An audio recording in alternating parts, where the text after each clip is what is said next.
Welcome into the Rant, everybody, live from the Kelly Moore Memorial Studios in the beautiful E-Gallery in Dallas's fantastic design district. I'm Pugs Moran. I gather with some of my closest friends, our chatters. Chatters are already coming to the chat room. We'll wait. Excuse me. We gather every day. We talk about the world. And not just anybody can listen. I don't want just anybody listening. These are normal people. This is a talk show for normal people. We do it every day at noon. We've been doing it every day for 3 years. So it's not like this is something that, you can get hooked on and then it'll be gone because, all these digital things are. No, we've been doing it. We're dug in. We're doing it. Every day we talk about current events because current events isn't really a subject that I think you can find easily on American terrestrial radio. I mean, you can hear politics masquerading as current events, but it's all, talk radio in America is all either sports or politics. So we do this show every day for normal people.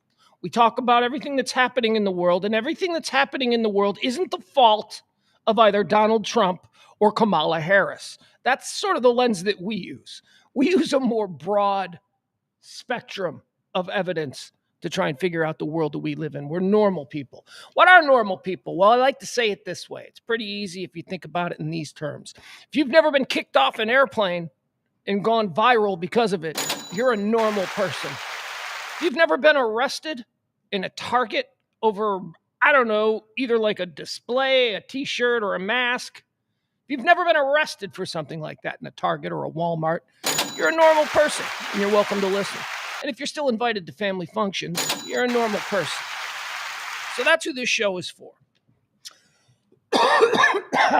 God, it's the weather again. The weather here in Dallas. We do the show here, as I say, from the Kelly Moore Memorial Studios in the beautiful E-Gallery, Dallas, Texas. Dallas, Texas is undergoing a very, very big shift. It's like in the 60s right now. It's in the 60s and it's freezing. Understand, yesterday as I was driving home, my temperature on my car said 98, okay? So today it's in the 60s, and that's a little bit weird. It's a little bit of a hard right turn, but that's okay. It's okay because finally, this is what fall feels like. I like this weather. Just not ready for it. I'm ready for it, but it's just, I woke up this morning and I walked the dog. I was wearing shorts and a t-shirt, and I'm like, holy shit, it's cold. It's like 50-something this morning when I was walking the dog. I'm very excited. Tonight it's Thursday. That's right. High school football is back. Junior varsity high school football. It's not Friday Night Lights. It's more like Thursday night dinner time. That's what these games are. They happen on Thursdays. They happen at dinner time. They happen, let's be honest, they happen in the middle of rush hour traffic, which makes it kind of difficult for me going all the way up to the north suburbs here in North Texas, Dallas, from downtown every day. But Code Mix alert! Code Mix. It's time to drink some Code Mix. So good it should be illegal. Not an advertiser, just they give us free product, and that's good. That is a step in the right direction. Free product. Code Mix. Tastes like old school Red Bull. That's what I say. Red Bull used to taste a certain way, and then over the years, Gen Z ruined it by going, it's too sweet, or whatever. I don't know what their complaint was. Maybe it started turning frogs gay. Is that something that I heard about original formula Red Bull? Made frogs gay, something? I don't know. There's a lot of information passed around. But Code Mix tastes the way Red Bull originally did. At least to me it does. And I like that. They don't pay me, but there was a free case that showed up. So I'm pretending like they're kind of sponsors. Code Mix. I'm starting to play the game a little bit more. Okay? Like I did a Twitter. What do we call it? Twitter. You should probably learn what it's called on X, although it's still Twitter. I did a tweet. Where I showed my followers. I really am drinking Code Mix. I'm not just saying it. That's what you're supposed to do. And I've always felt that was just so weird. I don't know. It's just not normal to me.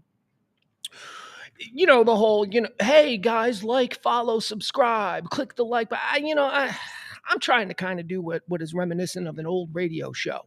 And I'm understanding that I got to start, doing more of the new digital age type tactics. So there you go. Follow me on Twitter, Pugs & Co. or just Pugs Moran. You can just Google Pugs Moran and all of my shit will come up. So just do that. Just Google Pugs Moran and then follow my shit. We have fun. And we support Code Mix, even though it's probably not good for you. That's why they're never going to pay me. They're never going to pay me because I say shit like that. It's Thursday Night Football. This is now, guys, you know, my son, 15 years old, he plays center. Not the most exciting position for a parent to, have to go out and watch their kid play. I mean, look, let me tell you, I've said this before. My kid plays center. You want to know what sucks about this? Is that if he is perfect and the best who has ever played the position, no one will notice, no one will say anything. It's not like, man, he picked up that blitzing linebacker. Nobody says that about the center. And the center is dad, me. A lot of times we end up sitting next to, the quarterback's dad or whatever. And it's just so... The only time my kid will get noticed if it's a bad long snap. If something goes squirrely, if he does something wrong, that's the only time. And then he's like the worst. There is no glory for the center, and yet one of the most important people on the team. Almost always in any NFL room, the center is either the toughest or the smartest. That's sometimes both. So the game is back today. Here's why we say it's back. Last 2 weeks, there haven't been games. And I think that's a bad look for me because, I brag about my kid and his team. His team went undefeated last year. This year, they're 4-2. I'm always bragging about them. My kid's team is good. Like that means anything. It just feels good. In my own little personal universe, it means something. But if you remember the last report, the last game that we covered, they got blown out. They got their asses handed to them by like 40 points. It was awful. And then the next week, the bounce back game was against some private school from West Texas. And that school couldn't make it. So they had to forfeit the trip. So we didn't have a game. Coming off the ass kicking, they didn't have an opportunity to bounce back because that team had to cancel. So they had a bye week, which is fine, except that it was before their actual bye week. So last week they had a bye week too. So it's been 3 weeks. It's been 3 weeks since my kid's team, who was 4-1 and rolling, got their ass handed to them by a superior Prosper team. Prosper, Texas. Shout out. They play football in Prosper, Texas. Nobody denies that. I mean, when you talk about Texas football, you talk about Prosper. They get mentioned. They're good. They're real good. Big old North rich country farm boys. That's what they are. Prosper. They got money. They're up north on the tollway there. That's new. Those new mansions, and they have the best facilities, and they just grow giant 6'4", 320-pound 15-year-olds who are blonde and have giant necks and then play O-line at Oklahoma. That's what they produce out there. That's the kind of football they do. My kid plays over in Plano. That talent pool, first of all, because of Plano, is a little bit divided up in a way that I don't know that I agree with, but okay. So we got a game tonight. We're playing Uncle Aaron Sockwell. One of my good friends, Aaron. We're playing his team, Lake Highlands.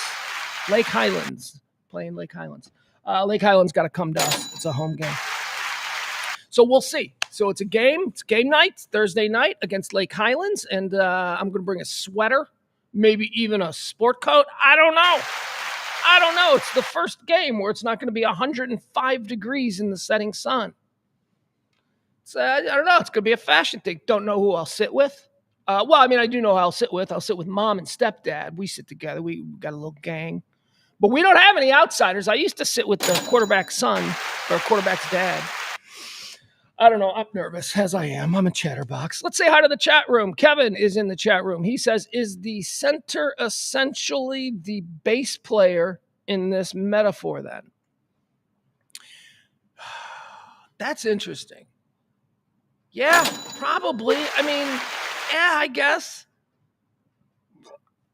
Look, the center is really important.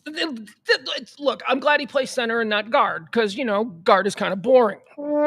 Center at least touches the ball every down. Center is, at least in the history of the offensive line play, the center is almost always the leader of the offensive line. And Mike gets a captain, so that makes sense. I don't know. The bass player? Fuck, probably. But then what is the guard? The roadie? I guess the guard isn't even in the band. The guard is just a roadie. Yeah, all right, there you go. Frankie B says original Red Bull is a clear, non-carbonated elixir that comes in little brown bottles from Thailand. Well, Frank, come on. I get what you're saying. Yeah, Red Bull was a drink that was in Taiwan, I guess. That some German salesman stumbled across in his trips, and he went, I could sell this to white people. White people would love it. And I know it's different. The Red Bull that we know is different than the original Red Bull and all that. But Frank going deep with his Red Bull knowledge. Let's see. Jen's here. Hi, Jen. Hi, Chuckles. Hello, my guy, Adam. What else? Anybody else talking shit in the chat room? No. All right. Looks like we're all caught up. Let's see here. This show, as we always say, it's weird, right? Like I have difficulty reminding people to like, follow, share, subscribe, doing all that. I find that to be a bit crass. I find that to be uncomfortable. And yet here I sit every day telling you that this show runs on tips. So I sit here with my little Oliver Twist tin cup. So please. Yeah, I'm fully comfortable with that. That's what we do. If you want to tip the show, that'd be great. That's how we run. That's how we operate for 3 years. You people support this kind of talk radio. It's been working fine, and I appreciate it. So thank you so much. Now, we also play a little game every day. The person who tips the most on the previous day gets the title of executive producer of the next day's show. And we got a tip yesterday. Yes, we did. So that means we got an executive producer. Today's executive Where is today's executive producer? Oh, my God. It is not. It is. Ladies and gentlemen, I'll bow down to the executive producer, Peter L. He's a songsman. Is that he writes songs and stuff? He's a musician, knows a lot about music. Very interesting in the chat room, and a grand supporter of the show. Thank you, Peter, today's executive producer. If you want to be tomorrow's Peter, and who wouldn't want to be tomorrow's Peter? By the way, Peter, that name's got such good vibes around it. I recently watched, have you guys seen? Okay, so I'm not a kid, so I'm not like fully up on like the whole DC Marvel universe stuff. I don't know the background stuff the way that like my 15-year-old kid does. But we watched Werewolf and it's so badass. You know that movie Werewolf and Badass? Have you seen that? That's oh, my kid gets so mad. I keep saying I thought we were going to watch Werewolf and Badass. Now, of course, I'm talking about Deadpool and what's his name? X-Man guy, Wolverine. Wolverine? Is that what it is? Yeah, it's Deadpool and Wolverine. My kid gets really mad. I will always refer to it as Badass and Wolf Boy or some variation of that. Anyway, we watched that, and Peter, speaking of Peter, our executive producer, the character of Peter Wisdom? I didn't know that was even a character. I love that character. Is that a new character in the whole Wolverine or Deadpool universe? Like, was that character like recently created, or does it go back to comic books in the 1970s? Because I'm telling you, that dude, the character of Peter Wisdom in the Deadpool movies, Peter is Deadpool's best friend. And he's just like the nicest guy. Like everybody just loves Peter. Peter is just like super nice. And that plays a pivotal role in the movie. I won't spoil it for you. But my kid and I was like, that's Ted Lasso, right? Is that they just went with the whole cool, vibe that Ted Lasso created. And then they decided they would create this new character for this modern movie. So that's my question. Is Peter Wisdom the new best friend of Deadpool? Is that a new character, or does that guy go back to like the 1970s? Because it seems like they just found a way to balance Deadpool being such an asshole all the time with this Ted Lasso character as his best friend, which I don't know. Thank you to Peter. Peter is our executive producer. If you want to be tomorrow's executive producer, there you go. All the information you need is right there. Let me tell you about how the show runs itself. Show runs itself in 4 quarters. It is a stream of consciousness. It is yours truly talking about the day, but stream of consciousness are dangerous. They're tricky bitches. They can take you into all kinds of nonsense, like right now. See, and now I'm in the mud. That was a perfect example. Stream of consciousnesses need to be governed by guardrails. So we break the show into 4 quarters. I call the first antecedently on this day. It's just the history of the day. Quarter 2 is birthdays, self-explanatory. Quarter 3 is deads. Where'd they go? Heaven or hell? We investigate after the game or whatever. What does that tease? I don't know. I screwed it up. Quarter 4 is all the day's headlines, hot topics, current events, and all that kind of stuff. So what do you say we get started? That's enough of the small talk segment. Let's get started with today's show. As we always like to proudly claim, live from the Kelly Moore Memorial Studios in the beautiful E Gallery in Dallas's fantastic design district. I am Pugs Moran, and this is the Rant for the 17th day of October, year of our Lord 2024. Did you know 291 days have been torn off the pages of your calendar? 291. 75 remain until New Year's. 75. All right, let's get started with quarter 1. Quarter 1, as I said, antecedently on this day. All that is a look back at some of the events that have occurred on this day past, previously on October the 17th. Antecedently on this day, in the year 1777, during the American Revolution, British General John Burgoyne, fuck that guy, surrenders his army at Saratoga, New York. John Burgoyne, he was one of their top guns. He was one of their badasses. We brought him to his knee. With that bitch right there. Look at her. That glorious bitch. That's right.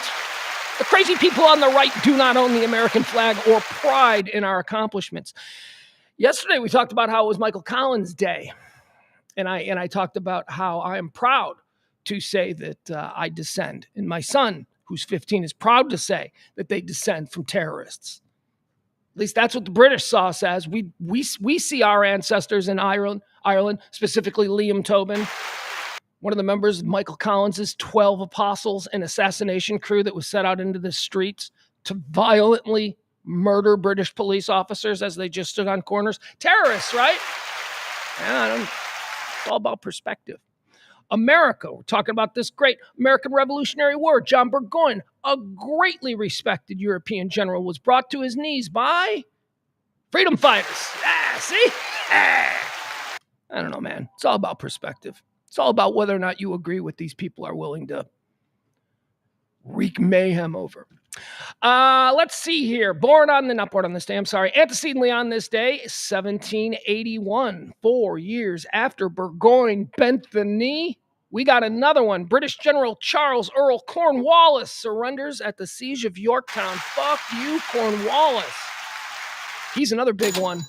Burgoyne, Cornwallis, we brought both of these bitches to their knees on this day, October 17th. Am I right? Shaping up to sound pretty cool.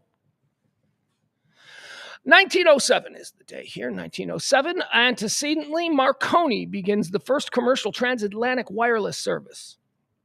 Marconi plays the mamba. Radio. He invented radio. I don't know if he invented radio. People are like, Marconi invented radio.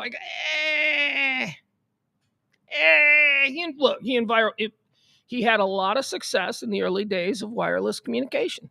That's what he did. That's what he did. I don't think he envisioned whip 'em out Wednesdays. So I think it's a bit of a stretch saying that he invented radio. I mean, the idea of pumping entertainment into people's home using the technology that Marconi was a pioneer in, that is what radio became. But I don't think Marconi thought that, they're going to be listening to the World Series. Anyway, good job, Marconi. On this day in 1907, he begins the first commercial transatlantic wireless service. On this day in 1931, Al Capone is convicted of income tax evasion. That's how we got him. That's how we got him.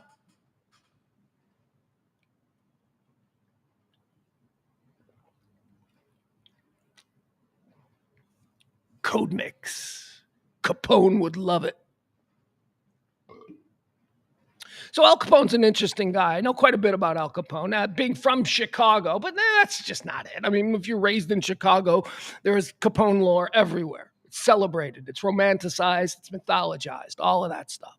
Very rarely do we, the people of Chicago, think of Al Capone as public enemy number one. Very rarely do we think of him as the guy who makes damn good pizza down the street.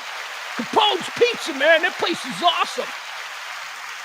I went to a bar everywhere you go in Chicago. Everywhere you go in Chicago. Oh man, I love that steakhouse. Do you know it used to be a Capone hideout? I do, in fact, know it used to be a Capone hideout because all of these places, when you walk in, have giant plaques. Al Capone hideout, whatever. My point is this. Al Capone, I think, is misunderstood. I think that he is over-glorified and romanticized by, people who want to think that, murder and gangland activity in the 20s was quaint. Norman Rockwell's version of gangland. It wasn't. It was bloody. It was terrible. People died. Kids died. Innocents died. I don't know. Here's what we do know about Capone. He was knuckin' futs, as we like to say. He was knuckin' futs. He was nuts, man. He was crazy. He's probably bipolar. He never probably went to 4 doctors in his entire life. Just ravaged with syphilis. I mean, that made him even more nuts. Capone, there you go. He's convicted of income tax evasion. The guy is probably responsible for the murders of hundreds and hundreds of people, not necessarily by his own hand, although his body count is probably very significant because he worked his way up in the outfit. The outfit is, of course, the gang that he joined, that he then rose quickly to the top of and would become, the Chicago mob knots. It's the outfit. He's got a big body count, but he was responsible for a very bloody age. Capone, they finally got him on income tax evasion, whatever. And then what happened? Then he went to Florida and his dick fell off from syphilis, and that was the end of him. I think Al Capone got compassionate release, or at least what we would call today compassionate release, right? He was just riddled in prison with syphilis, and what were they afraid he was going to give it to the other prisoners or something? So they just let him go to his Florida mansion where, as I said, his dick fell off and he died. Al Capone, on this day, 1931. On this day in 1933, Albert Einstein flees Nazi Germany and moves to the United States. It was on this day that Albert Einstein took a look around at Germany and went, yeah, not for me. Not for me. Yeah, you didn't have to be an Alvin Einstein to see what was coming, huh? That's a line from Bad Monkey. Did you guys watch Bad Monkey? Do you guys at all know what Bad Monkey is? Oh, such a sleeper show. Such a great sleeper show.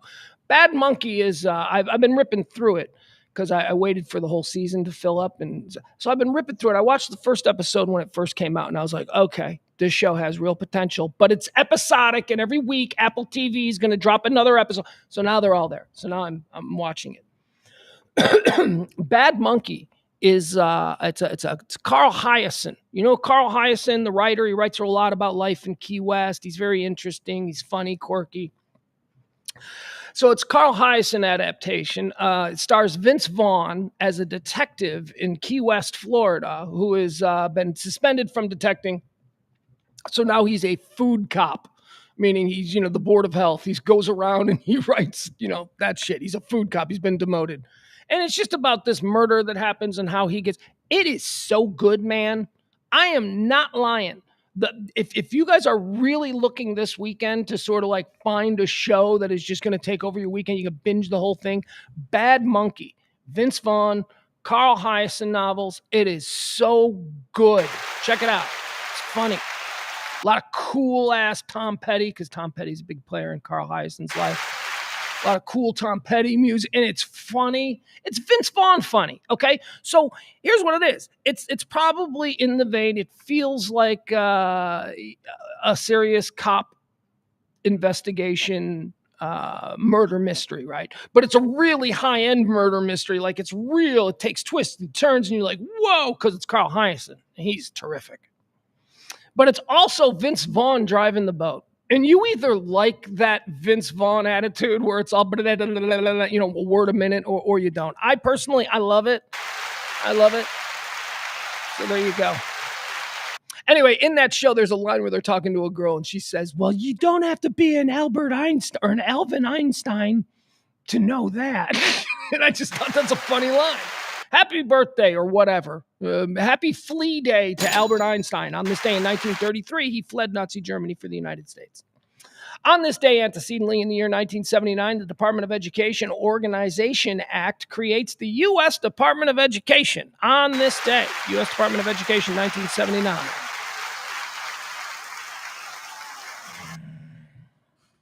I got real opinions on this, but man, I don't know if I want to go there just yet in the show. I am a big supporter of the American public school system. It's the finest in the entire world.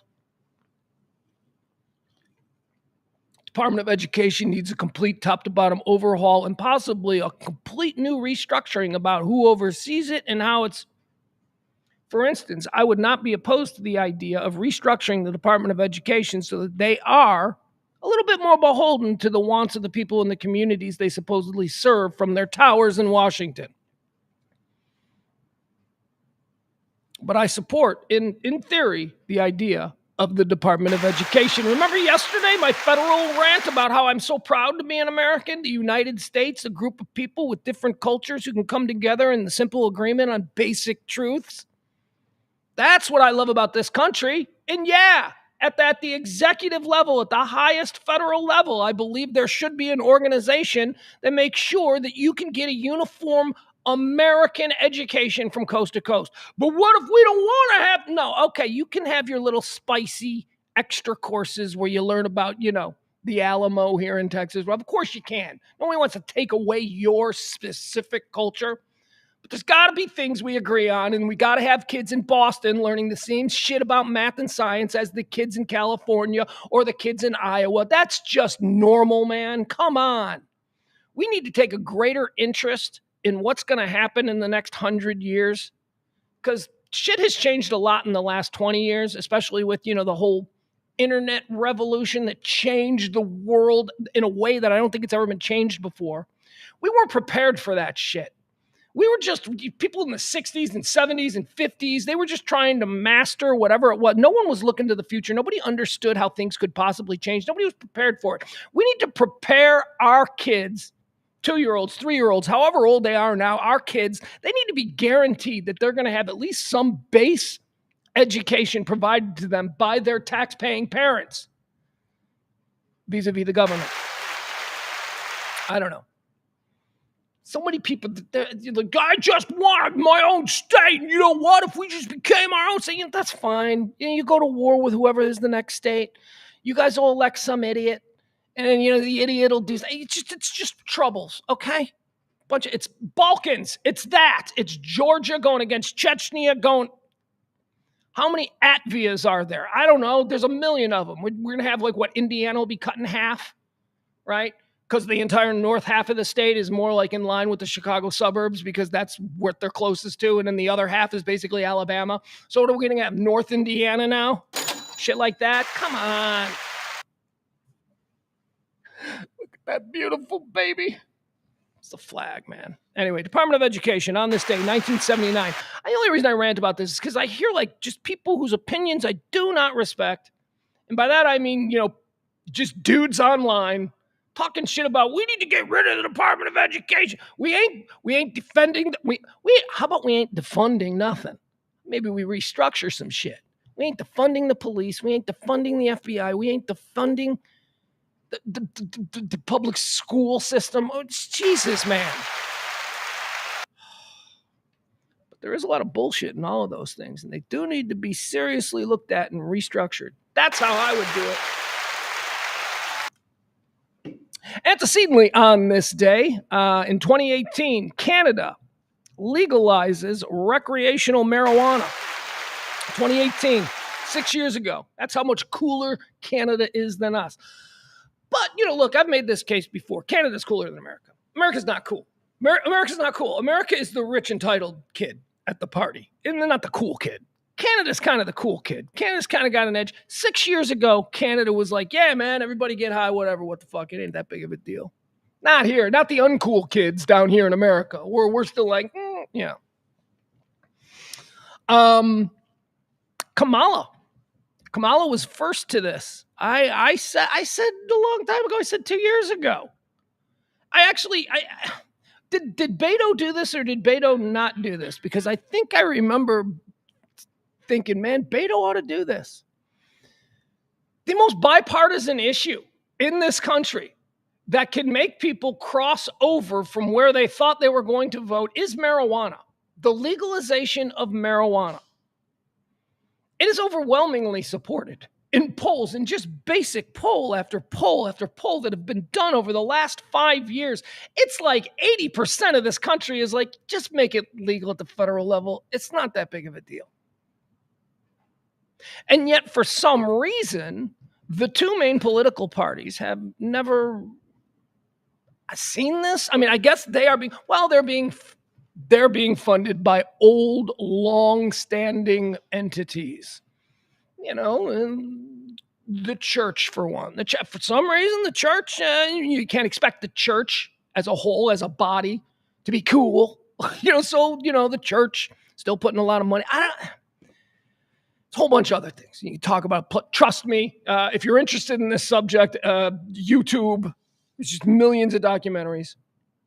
Point is this, I've always thought that this is a political issue that somebody can run on and get elected, irregardless of everything else they stand for. If they just came out and went, I'm going to legalize pot. I'm a one-issue guy. So I was wondering why Trump and Kamala hadn't done that. I was going back, a couple of months. I'm like, somebody's got to declare this. And Kamala did. Kamala won. That's a mistake for Trump. Why wouldn't Trump? Isn't Trump's whole thing freedom and liberty and all that? And Kamala's a cop who has put people in prison for this, which is fine. I'm glad she did. It was her job. It's the way the law. She's supposed to follow. So stop. She's a hypocrite. No, she's not. She's good at her job. You don't just because, she doesn't get to go, I'm not going to prosecute these cases. I mean, it's just, But yeah, now she's for it. Now she's legal. I think that's crazy. That's big. Trump's got to come out now and do the same.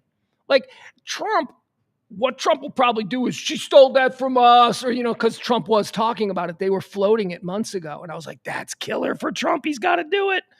So he'll probably be like, they stole it from us, complain about it, and see it so binary as that's her issue, when what he should do is go, hey, look at us, we agree. I'm going to make it legal too. He needs to take that power away from her. As long as he doesn't, that's something that she has over him that is going to get her votes. It is absolutely going to get her votes. There are dudes that are going to be signed up at pot shops, at vape stores. You know how many vape stores? You want to do a sign up for Kamala and her legalization, or at least get the word out to people that are interested in the legalization? You have people signing folks up to vote in front of vape shops.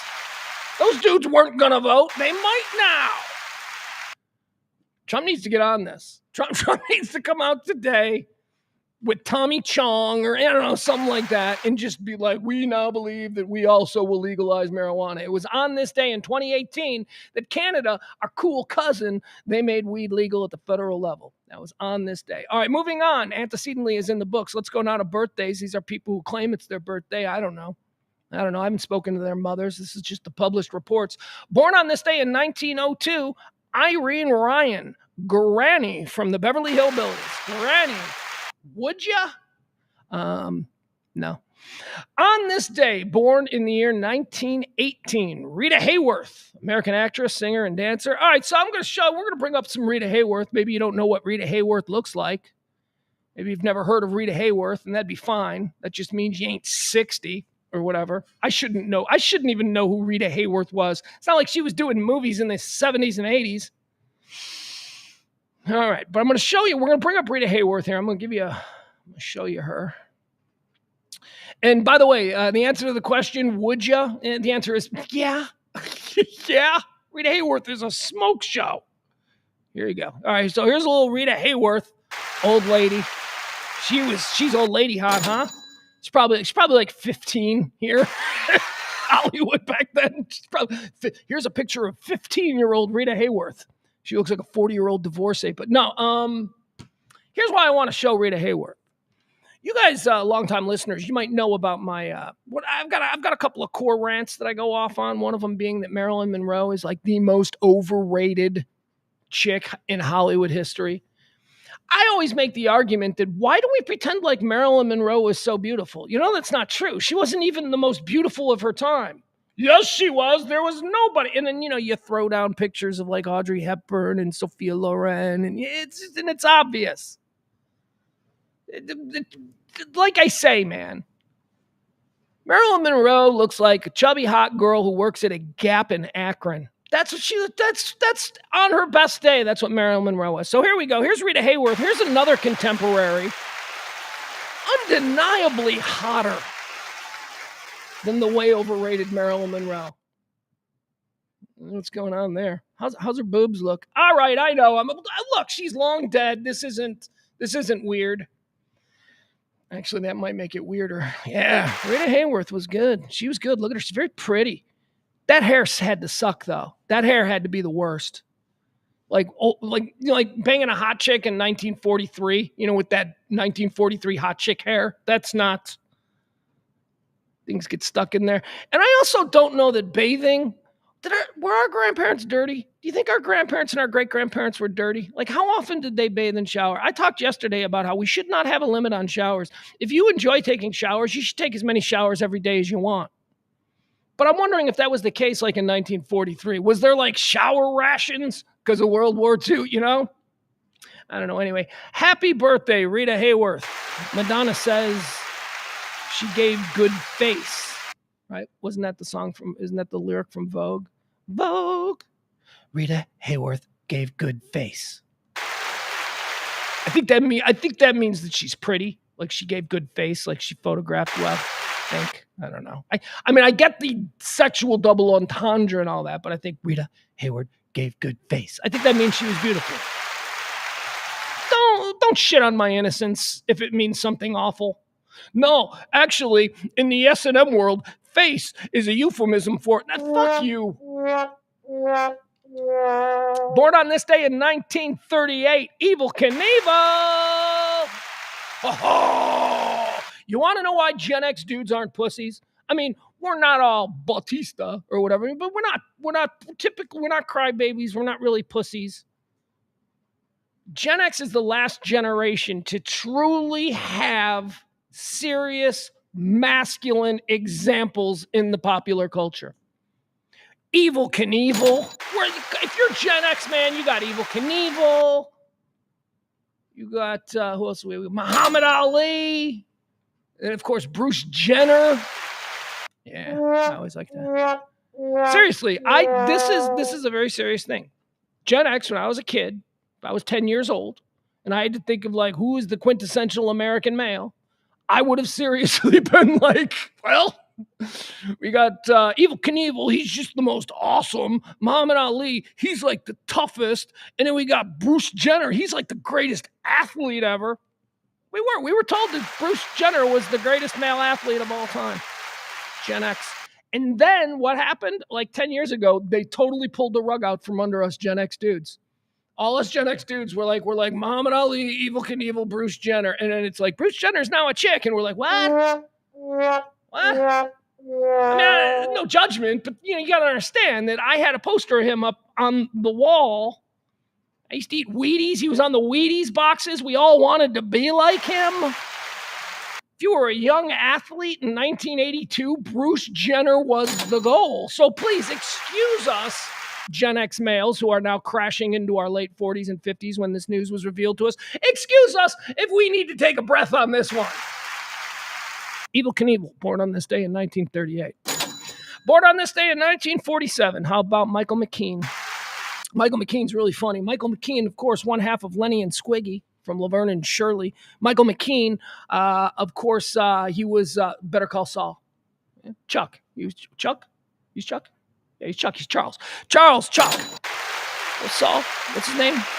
What was his name? What was Jimmy and Charles McGill. There you go. He was Charles McGill. He was Chuck. I don't know why it took me so long to work through that in my head. Michael McKean, born on this day in 1947. Also a lead singer of Lenny and the Squigtones. You guys familiar with Lenny and the Squigtones? There's probably a whole generation who just saw Michael McKean in Better Call Saul and went, oh, that guy who plays his brother, I think I've seen him before. He was a big star. Lenny and Squiggy were so popular in like the late 70s, early 80s that they actually had a hit band. They had a band, they had hit songs. Not a lot, and one hit wonders and novelty stuff. But Lenny and the Squigtones, excuse me, I could go to YouTube and we could watch some Lenny and the Squigtones, but I don't want to. I'd rather talk about this sad lady. Born on this day in 1948, Margot Kidder. Margot Kidder. I always get her confused with Anne Heche. Her and Anne Heche, they seem like they occupy the same sad, compassionate corner in my head where I'm just like, Margot Kidder, of course, played Lois Lane. That's where she first burst onto my scene. Lois Lane in the original Superman movies, the real Superman movies, the ones with Christopher Reeve, the ones with Gene Hackman. Those were awesome. Even the one with Richard Pryor. Margot Kidder, she was bipolar, but again, they didn't diagnose these things. So people who were bipolar up until about 1998, people who were bipolar until 1998 were just considered, that dude's an asshole. That's it. That's how there was no explanation. That guy's a jerk. He just walked in and he like threw his glass on the ground and stormed. Yeah, he was just not diagnosed. Still a jerk. Granted, still a jerk, but doesn't this new information bring an added bit of compassion and understanding? And but for the grace of God, no, he's just an asshole. Okay, cool. Margot Kidder, she's born on this day in 1948. Born on this day in 1948 as well, just like Margot Kidder, on the south side of Chicago. As a matter of fact, pretty sure my mom grew up with this dude, I think. Same neighborhood anyway. Nom! George Wendt, born on this day in 1948. Do you know who George Wendt's nephew is? Ugh. Never wanted to think of this dude as a Nepo baby, but kinda. If your uncle is Norm from Cheers, and you're trying to like make it in Hollywood as an actor in like probably mid to late 90s is where it all began for him, I'm thinking. I think having Norm from Cheers pick up the phone and call a few people, that might have helped. George Wendt, born on this day in 1948. He's the uncle of Jason Sudeikis. Ted Lasso himself. Yeah, did you know that? Jason Sudeikis and Norm from Cheers. That's cool. Born on this day in 1948, George Wendt. Born on this day in 1958, Alan Jackson. All right, so I don't know nothing about Alan Jackson. Don't know nothing about no Alan. I know he's a big star, or at least he was a big star. I know that he water skis in jeans and a cowboy hat that doesn't blow off. I know that. These are all things I know about Alan Jackson. I don't know any of his music. Sorry. Here's another thing I know about Alan Jackson. I have a friend who played guitar in his touring band or whatever, who went around with him, spent a good 5 years with him. And like I said, I don't know anything about Alan Jackson music, but I do know a thing or two about my friend, and my friend thinks Alan Jackson is awesome. He's like, no, dude, Alan's awesome. I'm like, that's good enough for me. I don't know him. I'm unfamiliar, but you spent 5 years with him, hanging out in hotels and playing cards and all that, and he's awesome. Born on this day in 1958, American country singer and songwriter Alan Jackson. Born on this day in 1959, Norm Macdonald. Norm. There's another Norm. We lost Norm Macdonald. Oh man, that's what a guy, right? What a great comedy energy Norm Macdonald had. Like when you just think about the comedy landscape and you think of maybe, the fatty fall down nature of a Chris Farley or the unhinged Adam Sandler or, the precision and strategy of a Phil Hartman, these are all different kinds of comedy. Norm Macdonald, man, you didn't understand. He never oversold anything. Like Norm Macdonald always gave you the idea that he wasn't sure this was going to work, or not necessarily it was going to work. I think he knew. I think that's where the devilish glint in Norm Macdonald came from. I think he always knew it was going to work. But I think the apprehension in his delivery and in his style was because he knew you were going to be offended. I think that's it. He knew it was going to work. He knew you were going to be offended, and that excited him. Norm Macdonald, one of my lifetime's 10 greatest, without question. without question.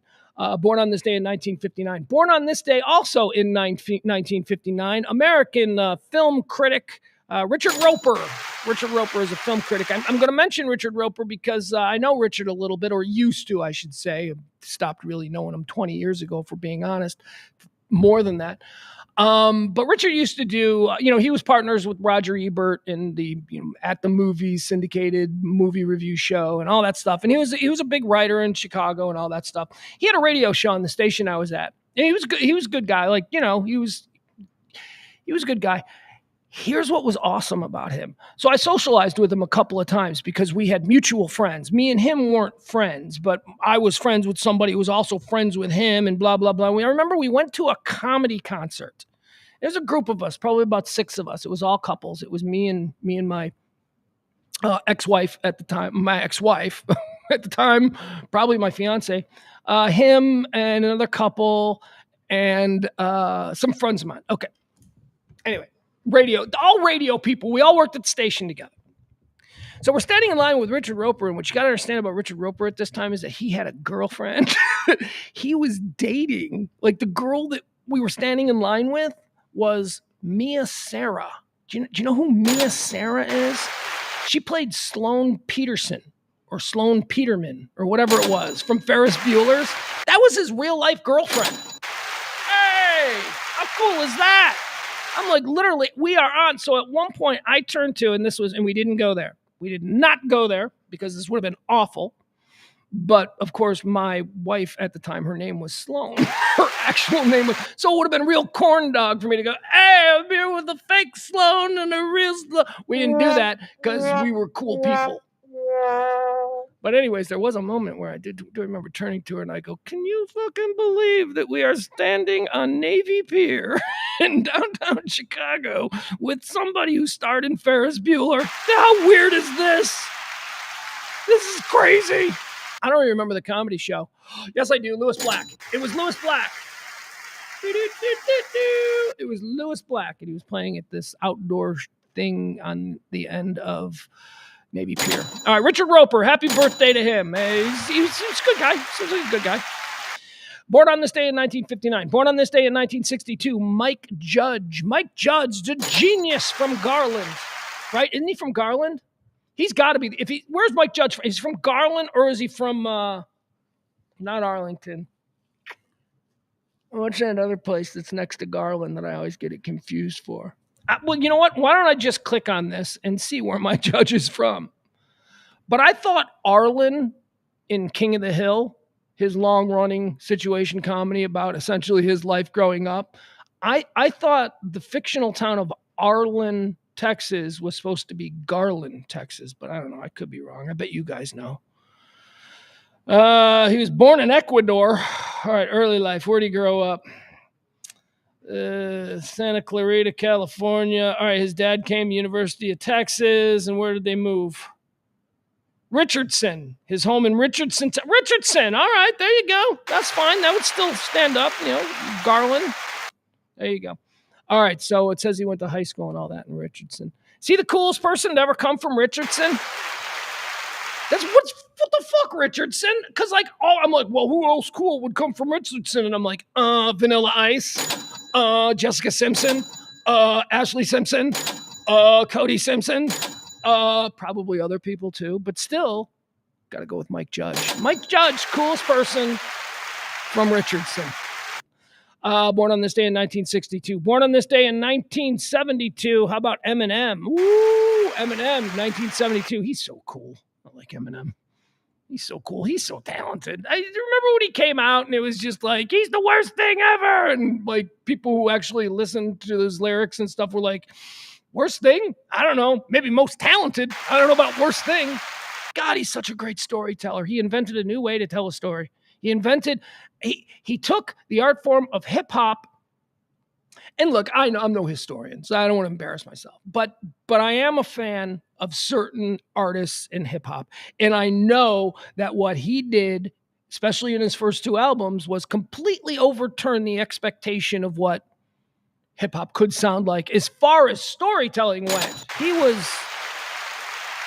He's brilliant. He's brilliant, and he's just good, right? I mean, he's just good. My kid who's 15, who is a hip-hop historian, says he's probably the best of all time. He says he's like, yeah, you make other cases, but nobody is like as big and as accomplished, and you got to put him above. There are other people that might be as good at spitting, but my kid says spitting. It's like it's old school. Eminem, born on this day in 1972. That's fair, right? That's fair. If the best golfer in the world is going to be a black guy, why not let the best rapper in the world be a white guy? That seems fair. Nobody got a problem with that. Tiger Woods isn't black, he's Asian. Oh, shut up. Tell that to the board of directors of the Masters Golf Course in 1995 or whenever it was when he showed up. Born on this day, year of our Lord, 1970. Is it 72? Yeah, no, 74. Born on this day in 1974. I might categorize this dude right now as a that guy actor, and you know how I like to show that guy actors, but I don't think he's a that guy actor. I think that he's a superstar who is just one more massively cool role away from being a dude everybody knows. Happy birthday to the great Matthew McFadden. Now, Matthew McFadden has been bouncing around all these different shows, stupid Lord of the Rings shows. He was in Game of Thrones. He's like in all of these shows. I'd seen him for years. I never looked twice at him. I'm like, oh, that's just another generic, not really, but maybe handsome British actor. I have no reason to think about him anymore. And then he took the role of Tom Wamsgams in Succession. This dude is an actor. Look at him. Look at that handsome devil. Look at him right there. He's playing probably a period role. Every time he speaks, he's got a really fancy British accent, and I get upset because I want him to talk like Tom Wamsgams, who's just such a great character. If you guys don't watch Succession or are unfamiliar with Succession, you have no idea what you're missing when I tell you Tom Wamsgams is one of the most interesting characters in television history. Tom Wamsgams. Happy birthday to Matthew McFadden, born on this day in 1974. Born on this day also in 1974, John Rocker. The original Kenny Powers, John Rocker, born on this day in 1974. I wonder what he's up to. Don't really care. Probably not particularly interesting. All right, let's do deads. Quarter 3. These are people who died on this day. We'll run through a list very quickly. We'll decide whether they went to heaven or hell. First and foremost, born on this day in 1990. No. What year was he born? 1919 he was born. Dead on this day in 1991. Tennessee, Ernie Ford.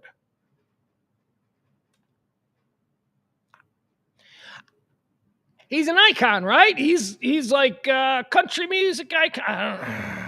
If you told me that was a Warner Brothers cartoon character from the 1940s, I'd be like, yeah, that sounds like it. I used to love the Tennessee Ernie Ford cartoons.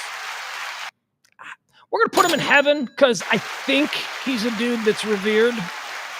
But I don't know. I even watched that. Remember I told you I re-binged the Ken Burns country music multi-part documentary, and I thought it was really interesting. I did. I re-binged it, but I re-binged it while eating mushrooms. Not mushrooms. While eating edibles. There you go. So I don't remember. And like if it was stuff I wasn't particularly interested in, like maybe the origin story of Tennessee Ernie Ford, I might not have committed that to memory. But anyway, let's put him in heaven. Tennessee Ernie Ford. He died in this day in 1991. I think people like him, and I can respect that. Dead on this day in 2007, Joey Bishop. Joey Bishop, American actor, talk show host, comedian. Let's spend a moment to talk about Joey Bishop. You know what we're going to do about Joey Bishop? We're going to put him in hell. Put him in hell. Dude was a 1950s Catskills, New York. He did some bad stuff. Just innocently did some bad stuff just because doing bad stuff was totally normal back then. And I think that if you were a Catskills comedian, you were probably, you know what I mean? All right, I don't want to go into it, but like no definitely didn't mean no back then. So I'm just saying. So he's going to hell. So Joey Bishop's going to hell. But let's talk about what he was as a man, because what he was as a man needs to be discussed. He's a very interesting dude. As I said, he was sort of a struggling, long-time Catskills, East Coast-based comedian who didn't have great fame. He did, however, have a friendship. He had a friendship with Frank Sinatra. He opened for Frank Sinatra a couple of times in the 1950s. They became buddies. They started hanging out together. He saw an opportunity that if he could be the funny one, he could make Frank and all of his dumb meatball friends laugh. There might be a place for him in Frank's very powerful table. And there was. And that table was quickly renamed the Rat Pack, and Joey Bishop became an integral part of the Rat Pack. The Rat Pack was, of course, the assemblage of Hollywood at the time's most powerful people who were all single and didn't seem to care. Well, actually, they weren't single. They lived like they were single. They partied. We'll just put it that way. You think Puffy threw some parties? Let me tell you, man, the Rat Pack, they were doing some shit that nobody wants to talk about in 2024. I promise you that. So Joey Bishop, the Rat Pack is most famous for when they decided to all make a movie in Las Vegas together. They decided that they all wanted to just hang out in Vegas for like 6 months together, and they wanted the studios to pay for it. So they went to Vegas and they decided to make a movie called Ocean's 11. That was the first Rat Pack movie, and if you enjoy the modern Ocean's 11 but haven't seen the original, you suck. The original is so cool, especially when you understand what was happening here. So they didn't care about the movie. Frank and Dean and Sammy and Peter Lawford and Joey Bishop and all the other Angie Dickinson and all the other people that were involved in the original Ocean's 11, they didn't give a fuck about the movie. It was all about partying and gambling at night. They were doing stage shows at night. They would take over the showroom for 2 hours. All of these massive Hollywood stars, the guys I just named, they were massive. They would take over. The gamblers would flood in from everywhere, and it became a real scene. And then in the morning, they would all meet in the, what do they call it? The sauna, the steam room there. And they'd decide, what are we going to film today? And it took them forever to make Ocean's 11 because that's how they did it. They were all hungover the whole time. They didn't give a shit about the movie. And, movie magic, it turned out to be a great film. A fun film. But yeah. So there's a lot of nonsense going on there. It's Joey Bishop's birthday. This is a long way for me to tell you that among that group of people, there actually was a business going on. Those shows that were being performed every night were incredible shows. You can't just... It's hard work to make it look like these dudes just crashed the room. Because that's what it looked like. It would start out and there would be a singer on stage, and all of a sudden Dean Martin would wander off on... And then Frank would come chasing him. And before you knew it, it was Frank Sinatra and Dean Martin and the whole Rat Pack doing a show for you when you just thought you were going to see a lounge singer. That's how they did it. But it was all planned. And it was all Joey Bishop. Those other guys were partying and drinking and cheating on their wives and making a movie. And all the time this was going on, Joey Bishop is like writing sketches and bits and doing the lighting and making sure this is being filmed and taking care of Kennedy when Kennedy shows up. Joey Bishop is going to hell, but my God, every entourage needs a turtle. And that's probably how I would describe Joey Bishop. Joey Bishop was a more talented turtle in the Rat Pack. All right, let's keep going here. Joey Bishop, we're putting him in hell. Of course, he died on this day in 2007. Dead on this day in 2019, Elijah Cummings, American politician and civil rights advocate. This is why it's difficult, because he's a politician. I got to put politicians in hell. But he's also a very highly regarded civil rights activist from back when being a civil rights activist meant you were going to get bit by a dog. That's where he goes back to. Today, Black Lives Matter, they're not going to get bit by a dog. That's not. Back then, you were going to get bit by a dog. You wake up today and you're going to go protest for your civil rights, you're going to get bit by a dog, or maybe you're going to get knocked unconscious by a fire hose at 5 feet. Who knows? I'm putting Elijah Cummings in heaven. I mean, it just seems like anybody who... Look, again, this is what I say about a lot of shit. I know what I saw. I saw what was going on with the civil rights protesters. I've seen what Elijah Cummings probably went through. Well, did go through, not probably, but went through. Come on, that's good enough for me. Put him in heaven. That's what America's about, standing up and going, fuck you, this ain't right.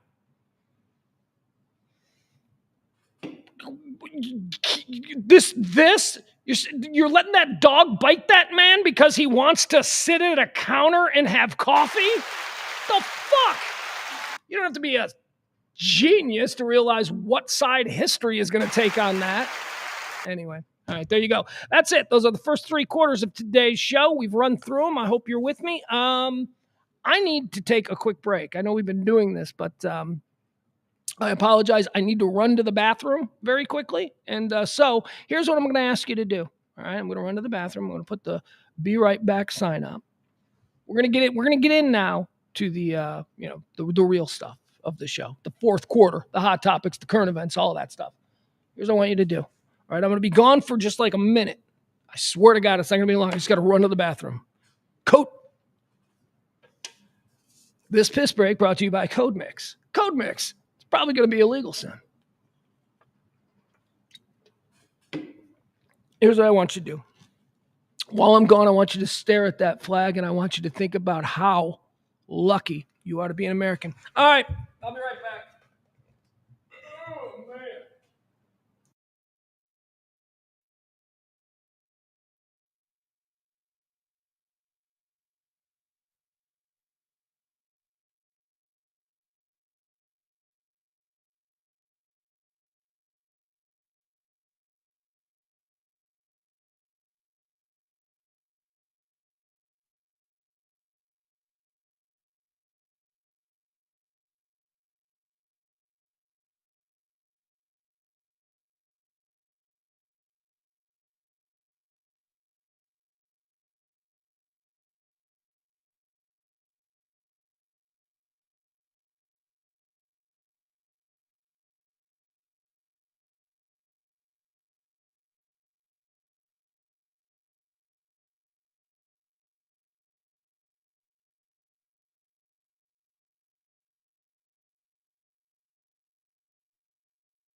All right. God bless America. Who's with me?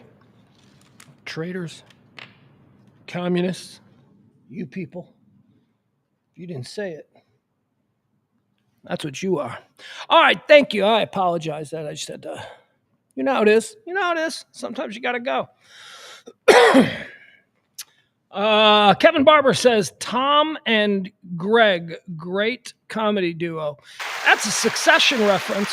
That's Tom Wamsgams and cousin Greg. They were so good. I think I need to rewatch that. I think I need to I think it might be time. It's been as it once a pen. I certainly could rewatch the last season because it's been a few months. I need more of that. Now I'm reminding myself that there are no new seasons of Succession coming. What do I look forward to? Like what shows? I used to have a bunch of shows that I knew were coming. I was either in season or awaiting the next season of another favorite show. I don't have that anymore. Slow horses. And maybe I guess now Bad Apples, or Bad Monkey. But I haven't seen all of Bad Monkey. We could fall off a cliff in the last 4 episodes of season 1. I don't know. Slow Horses. That's really good. Like Slow Horses is a British show. It's a British show. I don't like to say that because that scares people off. I mean, I'm of the opinion that Peaky Blinders would be as big and as talked about a show as Breaking Bad if Americans just didn't have a problem with the British accents. I do. I'm like, Peaky Blinders is better than Breaking Bad. But okay, I get it. Slow Horses is like that. Slow Horses is great. Slow Horses is the story of MI5, which is the British intelligence, and it's about a bunch of MI5 officers who have screwed up, and they've been put in this division of people who have been given desk duty. So it's like they screwed up on a mission, or they made a mistake, or they pissed somebody off, whatever. That's what it's about. Slow Horses. It's not a comedy. It's funny. It's funny because Gary Oldman, who stars in it, is just an amazing actor, like Daniel Day-Lewis caliber actor. Gary Oldman is. He's incredible. Anyway, they only make 6 episodes per series. They make 6 episodes, and then they make you wait, and then they give you 6 more episodes. That's how British shows do it. Only 6 episodes. I'm trying to think, are there any other shows that I'm excited about coming back? What up, Al? Al says, hola, amigo. Adam, with a little bit of information here regarding Mike Judge. Mike Judge celebrating a birthday today. He is, it turns out, Wikipedia page claims he's from Richardson, but I always thought that he was from Garland because I was under the impression that Arlen, Texas, in the fictional King of the Hill series, was based on Garland, Texas, the very real city just that way. Adam says it's based on Garland, but Arlen is basically Waco. Okay. So that changes the dynamic for me just a little bit, if that's true, because I always thought of the King of the Hill gang. I thought they were in the Dallas suburbs. I thought they were just like if they wanted to go to Deep Ellum to see a band, they would get. Waco kind of changes that a little bit. Waco makes them more rural. I don't know. They seemed more urban. They seemed. I don't know. Yeah, you might know. Adam might know. I don't know. I'm tired of arguing with people. I'm not tired of arguing with people. Here's what it is, and I'm going to be honest about this. I'm tired of losing arguments with people. Al Gamboa has been kicking my ass on the birth date game. He's been 2 days in a row. He had me with wrong birth dates, and that's horrifying to me. You know who's never horrifying to me? Today's executive producer, the great Peter L. Thank you, Peter. Peter dropped a so-and-so in the Dropbox there on Venmo, Cash App. He dropped a little something. He was yesterday's biggest tipper. So now he's today's executive producer. If you would like to be tomorrow's executive producer, join the likes of Peter, you can drop the biggest tip today. We'll leave that up. All right, quarter four. Let's get into all the things people are talking about today. These are the big stories. These are the buzzworthy topics, and I got a lot to say on a lot of this. Israel is in the news. Now, unlike the past week or so when I've had Israel is in the news and then been like, there's nothing to report. There's really nothing sizable to report. There is something kind of sizable to report today. Israel, the IDF, is investigating whether or not Hamas boss Sinwar has been killed in Gaza.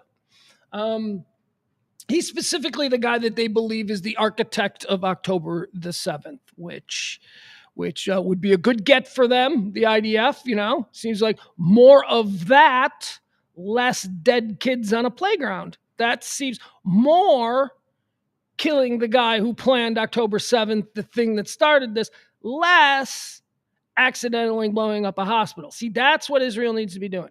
So good on them. Good job. However,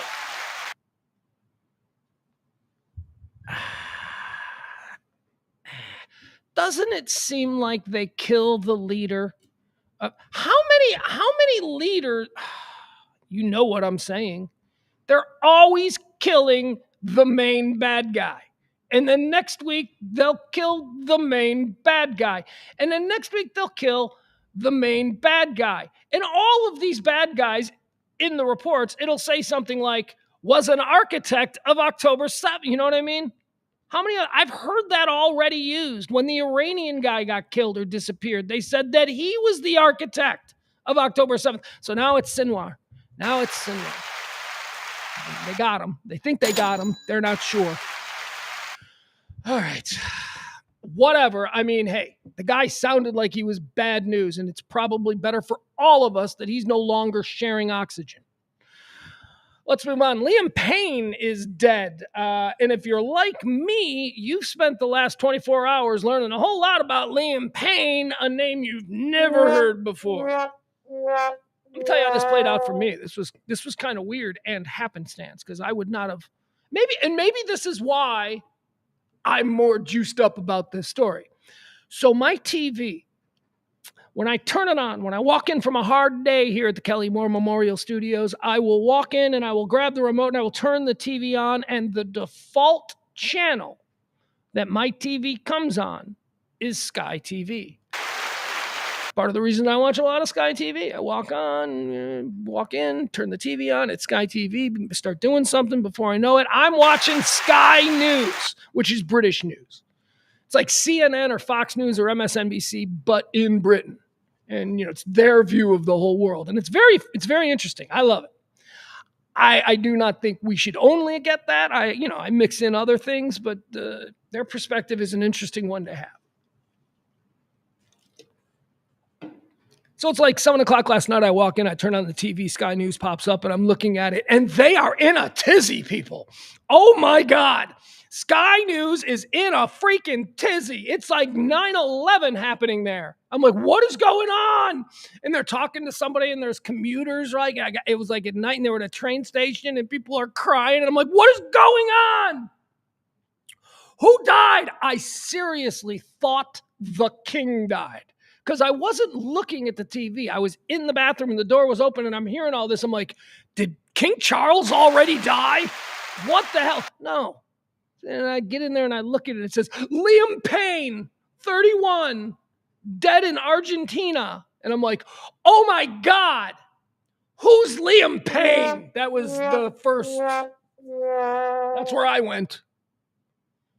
And I think because of three things. One, I am neither a gay man. Seems like a lot of gay men were upset about the passing of Liam, or at least were aware of Liam being a thing. I'm neither a gay man, a 24-year-old girl, and I specifically say 24 because like 10 years ago they would have been 14. Liam probably would have been really important, or a pedophile. I am neither of those things, so I don't know from Liam. Got to be honest.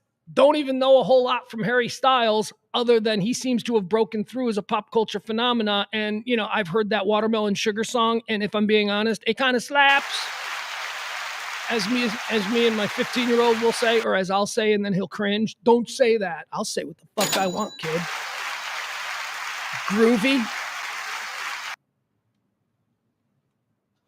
So I don't know who Liam Payne is. Apparently he's in the band One Direction.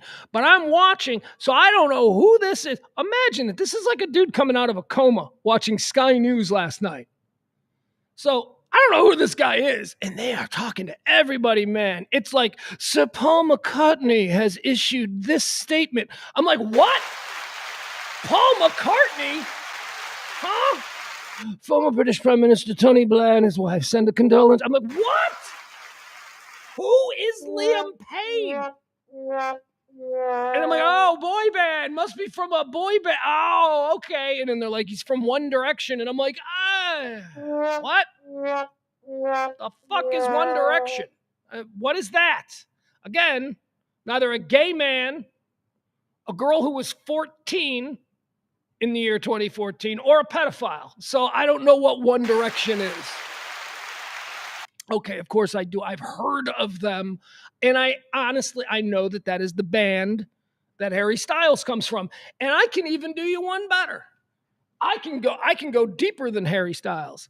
There is a guy by the name of Zayn Malik who is also in that band, who I know. Because somebody I know in California was working on a video project with him. And I'm like, what are you doing? Oh, working on the new Zayn Malik project. I'm like, oh, who's that? Oh, you don't know who Zayn Malik was? I'm like, no, I don't. I have no idea. But I learned. So Harry Styles and Zayn Malik, I know that, One Direction. So now this guy is another one of these dudes. He's is he like the Joey Fatone of One Direction? Or is he you know what I mean? Like all of these boy bands, they have a dude, they have a Justin Timberlake, Harry Styles, who's a breakout.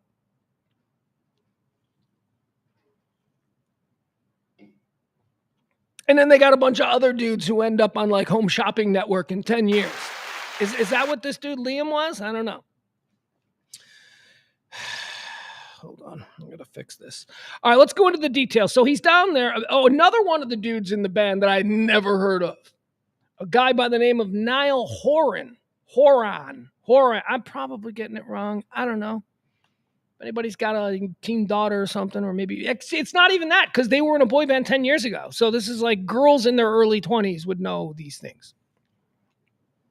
But he's down there in Argentina because one of his former band members, who was having a much better post-One Direction career than he is, was doing a big world tour, and he started it off down there in Rio.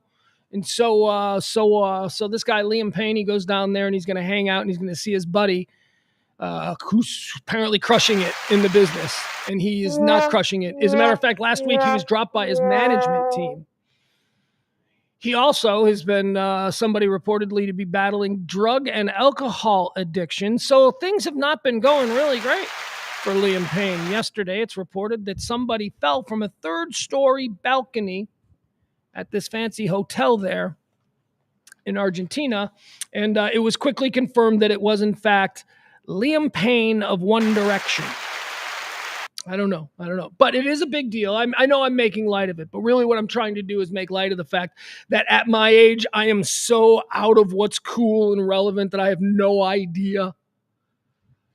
But let's talk about him. Here, we got some things we can show you just in case you want to see. I mean, if you're like me, you probably don't really know who he is. This is interesting. This is his last.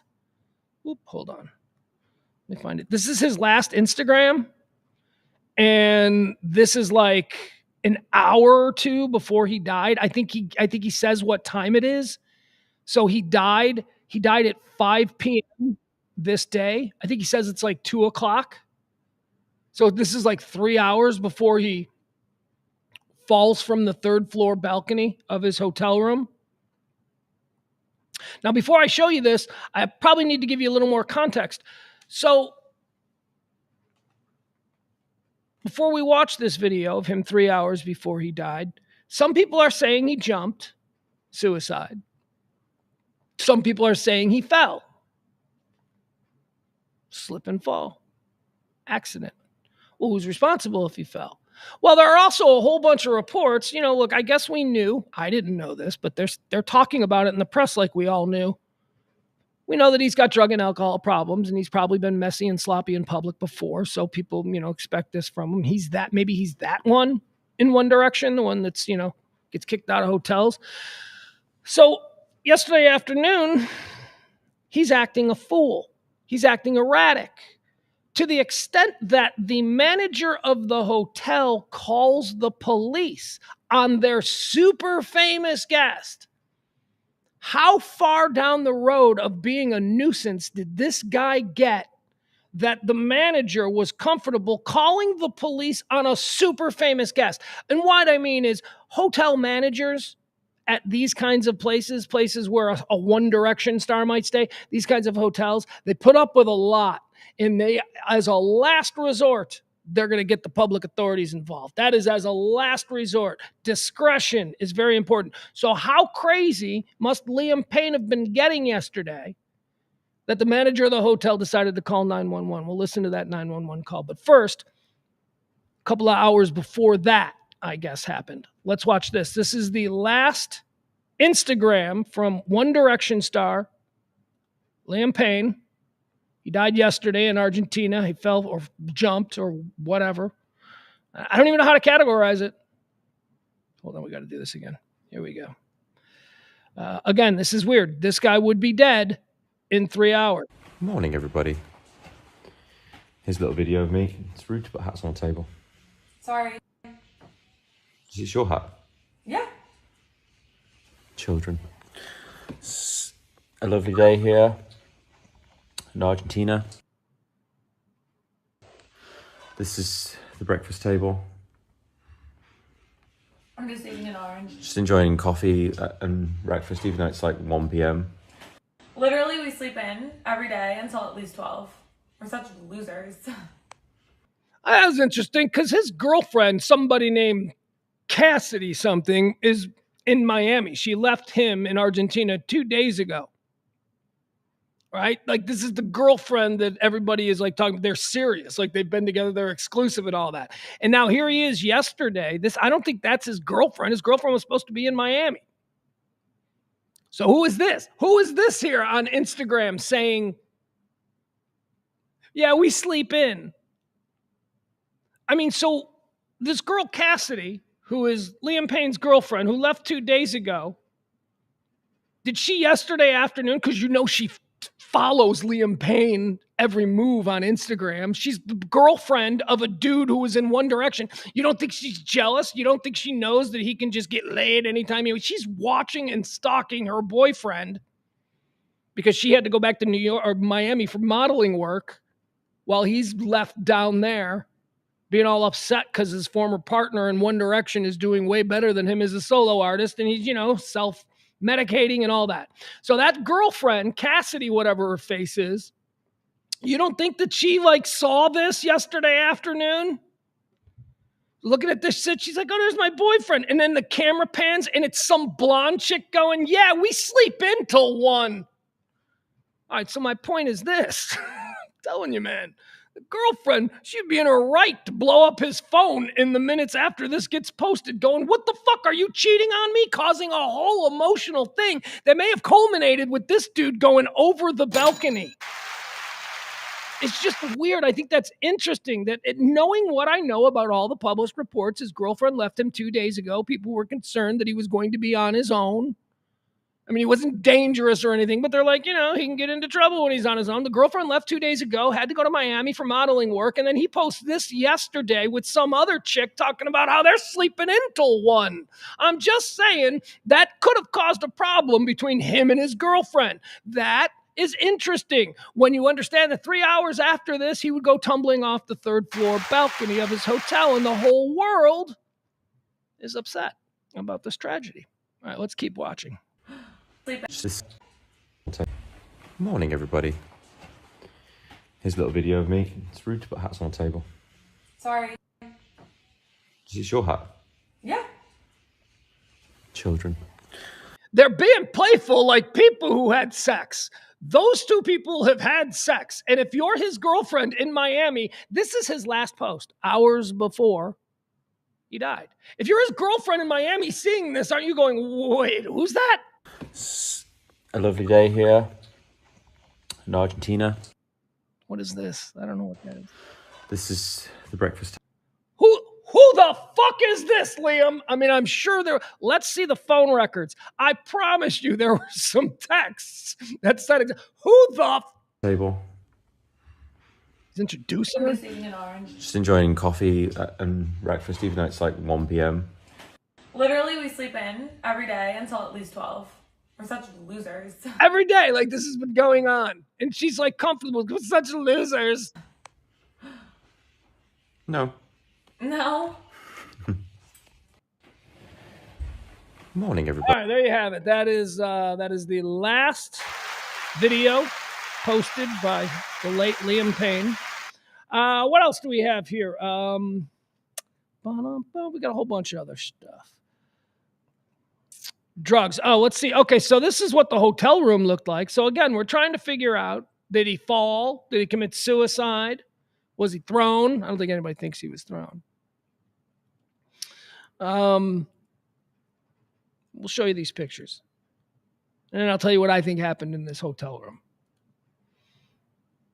And this is just me. I'm a good judge of a situation. I can look at things and go, all right, here's what probably happened here. All right, so here you go. These are going to be some pictures of Liam Payne's hotel room, okay? All right, so what is that? Oh, my God, the New York Post. New York Post has such great pictures, but it's always just cluttered with pop-ups. So here, he was trashing his hotel room. There it is. There's his hotel room. Hey, trashed the TV. Whatever. Remember, the manager of the hotel called the police and was like, look, you got to get here. There is a dude who is going nuts. And again, I say he must really be going nuts up there because hotel managers do not rat on celebrities. They don't. It's bad for business. Don't rat on celebs. All right, here you go. Look at this now. This is, can we make that bigger? Maybe. That didn't make it bigger. That actually made it smaller in some way. Okay, so here we go. So that was found. Those are drugs. He's doing drugs. He's doing the drugs. He wasn't doing the drugs at breakfast. He seemed very calm and but here he is. He's doing the drugs. I don't know what drugs, but he's doing the drugs. Those are not drugs that I am familiar with. That involves tinfoil and burnt matchbooks. So I am unfamiliar. I've only seen that in movies. All right, so there you go. Those are the drugs. What is this? Oh, more drugs. More drugs in the bathtub. Okay, inside the hotel room's bathtub, remains of wax and crumbled and burned aluminum foil can be seen. All right, that's his last video. We already saw that. I guess that's what the room is supposed to look like, the suite or whatever. All right, there you have it. All right. Let me see. Is there anything else that I wanted to show you? Drugs hotel room. What is this? Okay. So, yeah, we'll watch this. Why not? This is the call. Before I tell you what I think happened, this is the call from the hotel to the police about a guest that the police needed to come and take care of because the guest was, getting a little bit difficult, if you will. All right, hold on a second. Let's get this up. Now you're gonna have to read it because it's in Argentinian. What is that? Spanish? If it is Spanish, I don't know. I assume it's Spanish. Where is it? Brazil. Brazil is where they speak Portuguese, right? So everybody else is Spanish. All right, so this is probably Spanish. Maybe Adam Reyna or L or somebody can help out in the chat room. But you can read it. You can read it. There's going to be able to read. Sorry, I'm waiting on a commercial. They're going to make us do a commercial. All right, here we go. All right, let's listen. Close this. Again, this is the manager of the hotel ratting out a celebrity to the police. So, how bad must this celebrity's behavior have been? Hola, buenas tardes. Mira, te estoy llamando del Hotel Casa Sur Palermo que queda en Costa Rica 6032. Bueno, nada. We have a guest who is off his head on drugs and alcohol. Again, a manager of a fancy hotel. We have a guest. He's not saying the name. We have a guest. But even to just involve the police, this shit must be crazy. And, well, when he's conscious, he is destroying everything in the room. Un huésped que está sobrepasado de droga y está rompiendo toda la habitación.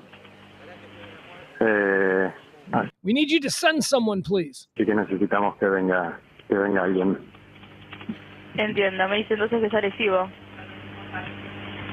Are you saying he's aggressive? Asks the 911 operator. Bajo efectos de alcohol. Aggressive and under the influence of drugs and alcohol, she asks. Estupefaciente, ¿no, señor? Sí, correcto. Y necesitamos que nos envíen a alguien urgente porque, bueno, yo no sé si corre riesgo la vida del huésped. Está en una habitación. All right, now that's interesting.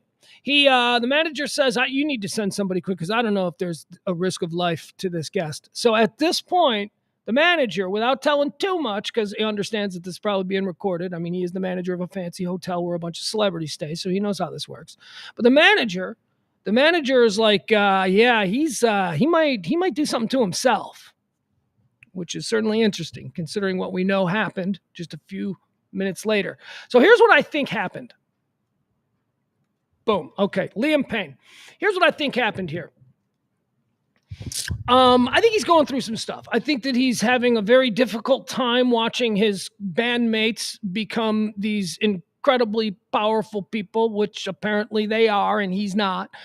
He was dropped by his management last week. I think that's got to hurt, especially when you're sitting there in Argentina watching your buddy Niall get ready to kick off his sold-out world tour. And now you don't even have management. Like, that's got to hurt. And when you're a young man, 31 years old, and maybe you see nothing for you, maybe people are joking. I don't know. Was he a punchline? I don't know. Maybe he was in some circles, right? Maybe British comedians on pop radio in England, do they make Liam jokes because he's not as successful as the other guys, because he's not Harry Styles? I don't know. I don't know what his life is like, but he was probably in a pretty bad place. And I think his girlfriend, who I've read, they've been pretty serious for quite some time. She's a real girlfriend. She's just not some chick he's banging. She's been in his life. They talk about, commitment and marriage and all that kind of stuff. Her name is Cassidy something. I don't know. She's probably an Instagram model, whatever, not important. So she tells him, she's like, all right, I got to go. I got to go back to work. I'm not a 31-year-old super wealthy former boy bander who doesn't have to do anything because I got $100 million off of One Direction. She said, I got to go back to Miami. So she goes back to Miami. Now, I imagine that him in this state, look, he's probably not cool. He's probably an asshole. He's probably an entitled British, probably thinks he's royalty. I mean, he started being treated like a prince of pop when he was 16 years old. I'm sure that he's an asshole. So when his girlfriend was like, I got to go back to Miami to work, he was probably like, you don't love me, doing all of that whole fucking thing that people who are broken tend to do to those who actually care about them. You don't love me. You're just going to leave me here or whatever it is. Some super dramatic dude might try to pull. She left. She went back to her job. She's like, you're going to be fine. Be a big boy. Pull yourself up. Meet me in Miami. I'm going. That's 2 days ago. She goes, she lands, and they live their life on Instagram. So they're all like, back in Miami, couldn't be happier. And then he posts like the next day, like the day after she leaves, nothing. And then the next day, boom, the day he dies, because it was 2 days, 1, 2. So the next day he posts him hanging out with just some rando blonde chick who isn't his girlfriend. I think he was doing that on purpose. I think he posted that on purpose. I think he slowly revealed the camera to her. I think that was all him fucking with his girlfriend, Cassidy, whatever, down there in Miami. As like, see what happens when you leave me? I can leave you at any minute. You know, that whole thing. It's the only power he has left. He certainly doesn't feel like he had any power when he's standing next to Harry Styles or Zayn Malik. He's in a bad spot. And he's fucking intentionally causing problems with him in what might be an actual stable relationship that he should probably double down on, but a reckless personality doesn't always see things that way.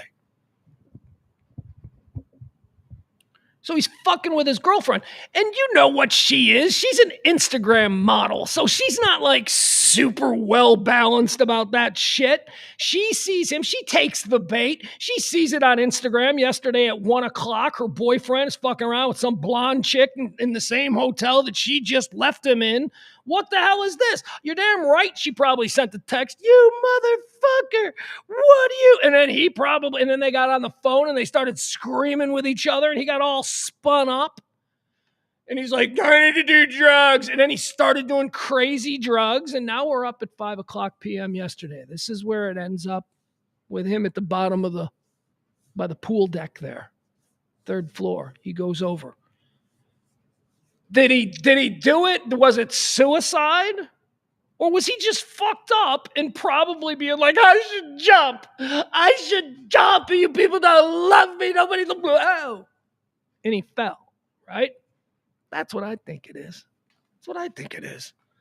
He's a pop star. He's a pop star in bad times, and this was his last defiant, entitled little boy tantrum because his girlfriend, the Instagram model, had to go back to Miami for some modeling work, you know, and then he's like, I'll show you. I think that all fits together. Now, if it seems like I don't have any compassion for him, I really don't. Oh, Pugs, aren't you Mr. Depression? Aren't you Mr. Serious? And aren't you Mr. Suicide? I don't think this is a legit suicide. I think this is a guy who was just throwing a tantrum and shit fucked up. Shit got bad. And he slipped, fell, whatever, tumbled over.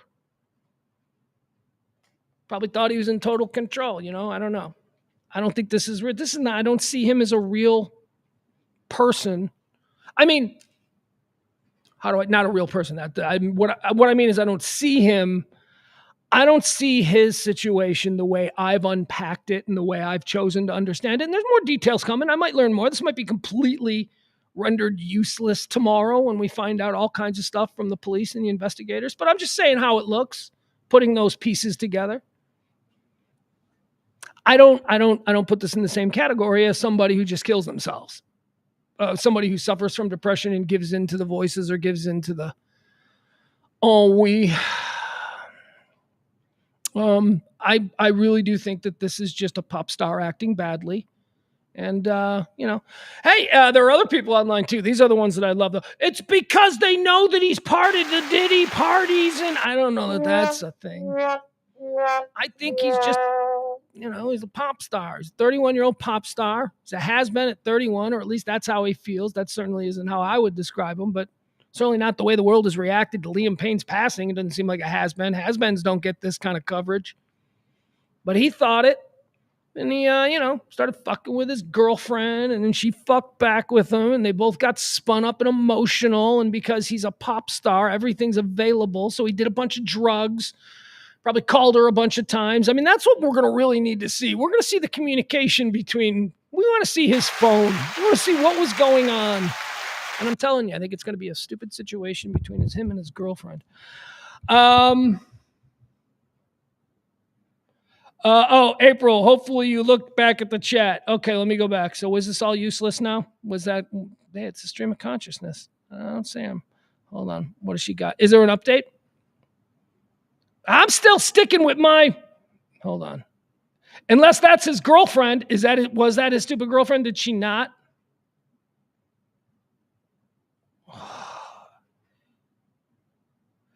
Oh, okay. All right. So that's an older video. Yes, he shared an older video and changed hotels. April says celebs delay posting live typically. Okay. Yeah. Okay. So that changes it. The trigger, I guess, because the timeline doesn't match up. So that's good. But I still think it was about his girlfriend leaving. That is the primary trigger. That his girlfriend 2 days ago left. Last week, his management company drops him. All of these other things are going on. He's battling a drug addiction to alcohol. Yeah, I think the trigger was the "you don't love me, you don't love me. If you love me, you'd stay" conversation that he probably had with his Instagram model girlfriend. So I'm going to stick with that. But thank you, April. That's what it was. Peter L. Peter L. should have been on that. That's what the executive producer does. Thank you, April. April is a permanent associate producer. She's always associate producing. We appreciate that. All right, what else do we have here? Got an execution going on here in Texas. An execution of a guy. Well, first of all, you know me. I don't believe in state-sponsored killing. Nope, not me.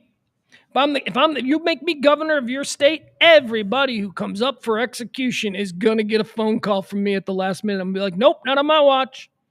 Not going to be responsible. But he killed 5 babies. Yeah, and that's why we're going to dig a hole and we're going to throw him in there and we're never going to let him out. But he ain't going to be killed. I ain't snatching anybody's soul. I ain't being responsible for that. If in fact there's like some kind of God in heaven or anything, I ain't going to just, under the guise of government. I can't get with that. So I am not about executing people. I am about making humans who violate this. What do I always say? Civilized society has some rules. If you violate these rules of our civilized society, then it is incumbent upon us, the taxpayers of a civilized society, to build a hole or a wall around a hole and throw you people in it. You have violated the rules of civilized society and therefore must be removed by it. But we got to feed them? Yes, we do. You know why? Because we're not monsters. And, oh yeah, Jesus, maybe that's a reason we feed them. Why don't we just kill them? I don't know, same thing. It's a moral question, not one that I think the government should be in the business of. So, anyway, we've got an execution going on here in Texas, and it's an interesting one. Actually, it's execution day. We got dual executions. We got one in Alabama, and that one's pretty much cut and dry. All right, just so we know. And this is odd. Yes, it is. If you're thinking, that's weird, 2 executions, are there executions every day? No, there aren't executions every day. As a matter of fact, there are executions very rarely these days. It just so happens we got 2 of them going on this very day. Look at this. It was an execution day. The dude in Alabama, he killed 5 people with an axe. And just ask him. He'll tell you. It's like, hey, what'd you do? He's like, I killed 5 people with an axe. He's totally down with it. Derek Dearman is his name. He's 36 now. He's scheduled to be executed by lethal injection at 6 p.m. Thursday at Holman Prison in southern Alabama. He pled guilty in a rampage that began when he broke into the home where his estranged girlfriend had taken refuge. Broke into the home where his ex-girlfriend was and killed everybody with an axe. I hate to laugh, but now that guy... And he's like, yeah, I want to go. I'm good. You can kill me. Yeah, I'm not going to fight this. No appeals. Let's go. Let's get it over with. I lost my shit, he says. Actually, no, he says something more than that. Dearman dropped his appeals this year, saying, I'm guilty, he wrote in an April letter to a judge, adding that it's not fair to the victims or their families to keep prolonging the justice that they so rightly deserve. I am willingly giving all that I can possibly give to try and repay a small portion of my debt to society for all the terrible things I've done, Dearman said in an audio recording sent this week to the Associated Press. From this point forward, I hope that the focus will not be on me, but rather on the healing of all the people that I have hurt. I gotta be honest. I don't think we should kill him now. I think what that is, I mean, he knows he's dying. He knows he's going to be killed. They're going to kill him. And he's like, look, I got nothing else to lose, but here's how I really feel. You can't kill that guy. That guy's been rehabilitated. I know. How do you rehabilitate somebody from killing people with an axe? Like 5 people with an axe. And again, right? Can we go back? Can I take you back to the whole Liam Payne theory? This is over a girl. Just dumb dudes who can't handle girls. Talked about it yesterday. How no young guys anymore have any game. They're all hate. I hate women. It's this whole like women, fuck anti-women. Jeez. Look at this loser. This loser like 10 years ago. I guess that's when it happened 10 years ago. This guy 10 years ago, his girlfriend broke up to him, so he went and killed everybody in the house she was staying at. What an emotional midget. But he seems to understand his role in all of this, and he's willing to take responsibility. So that's going down in Alabama today. A guy who killed 5 people with an axe. He says he was on meth. But he also says that's no excuse. He goes, I did the meth so I wouldn't not do the killing. I showed up ready to do the killing. And then I thought to myself, hey, what if I get in the middle of the living room and I've killed like one person? And then I have second thoughts. I better do the meth. So he smoked a lot of meth. He's like, I'm not going to change my mind if I'm flying high on meth. I'm killing everybody in the living room. And that's what he did. And now he's going to die. This Texas case is a little bit more complicated. This concerns, maybe you've heard about it. Local news was all over it. It's the shaken baby syndrome case. You got a dude. They're going to kill him today.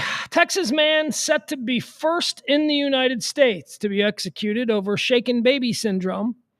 A Texas man who could be the first person in the United States executed for a murder conviction tied to a diagnosis of shaken baby syndrome is facing a lethal injection Thursday evening amid assertions by his attorney and a diverse coalition of supporters who say he's innocent. All right. So we always got that. We always got people, he's innocent, you can't kill him. It doesn't matter what the dude did. Other than the dude in Alabama. None of those like, you can't state-sponsored murder. All those people aren't going to be out there in support of the dude who was like, smoked some meth, killed a bunch of people who were hanging out with my ex. That dude's going to die quietly. He seems to want to go. This guy, it's got a whole bunch of people here. Whole bunch of people arguing about this one. And as I say, that's always the case. There's always people. But this one is a little bit different, man.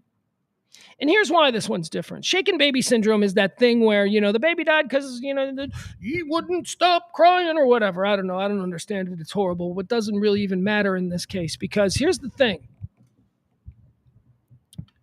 The lead detective in this case, when this case happened and they brought it to trial and they convicted him and he went to jail and was sentenced to death for killing his kid, his 2-year-old daughter, Nikki. Robert was condemned for the 2002 killing of his 2-year-old daughter, Nikki Curtis, in the East Texas city of Palestine. Robertson has long proclaimed his innocence, backed by some notable Republican lawmakers. Okay. Texas GOP megadonors and conservative activist Doug Deacon, blah, blah, blah. Okay, so he's got a lot of people on his side. A lot of far-right GOP megadonors. Here's what he's saying. He's saying, my kid, she's a baby. She fell out of the bed. She banged her head on the floor. That's what happened. It wasn't, and they're like, no, shaken baby syndrome. And so he's going to jail. And he went to jail. He's convicted, and now he's going to die today. He's saying he didn't do it. So here's my daughter. You know who else is saying he didn't do it? The lead detective in the operation. The detective who put the case together. Who originally they went to jail. That detective is now like, we don't really think he did it. That was just a theory, and they convicted him on a theory. And I've had time since to really dig into this, and I don't think he killed his daughter. And we're going to kill that guy tonight. Abbott is his last hope, and Abbott has basically been like, nope, we kill people in Texas. So we do. Even though his mega donors are like, dude, we don't think he did it. But Abbott can't be seen nationally as somebody who did something libtarded like stopped an execution. He can't do it. So this guy's going to die. This guy's going to die, even though the original prosecutor and the lead detective in the case that sent him to jail for the reason he's going to die today, even though they're like, yeah, we don't think he did it. Is nobody listening to us?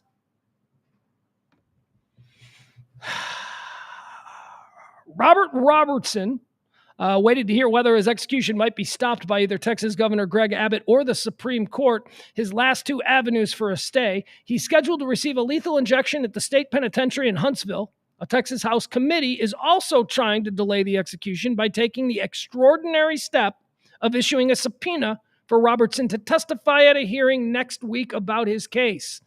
All right, so there is a group in the Texas legislature who have subpoenaed him to testify in front of them next week about this case in a last-ditch hope that will at least provide cover to maybe the governor saying, we're going to put a pause on this. But he won't. He won't.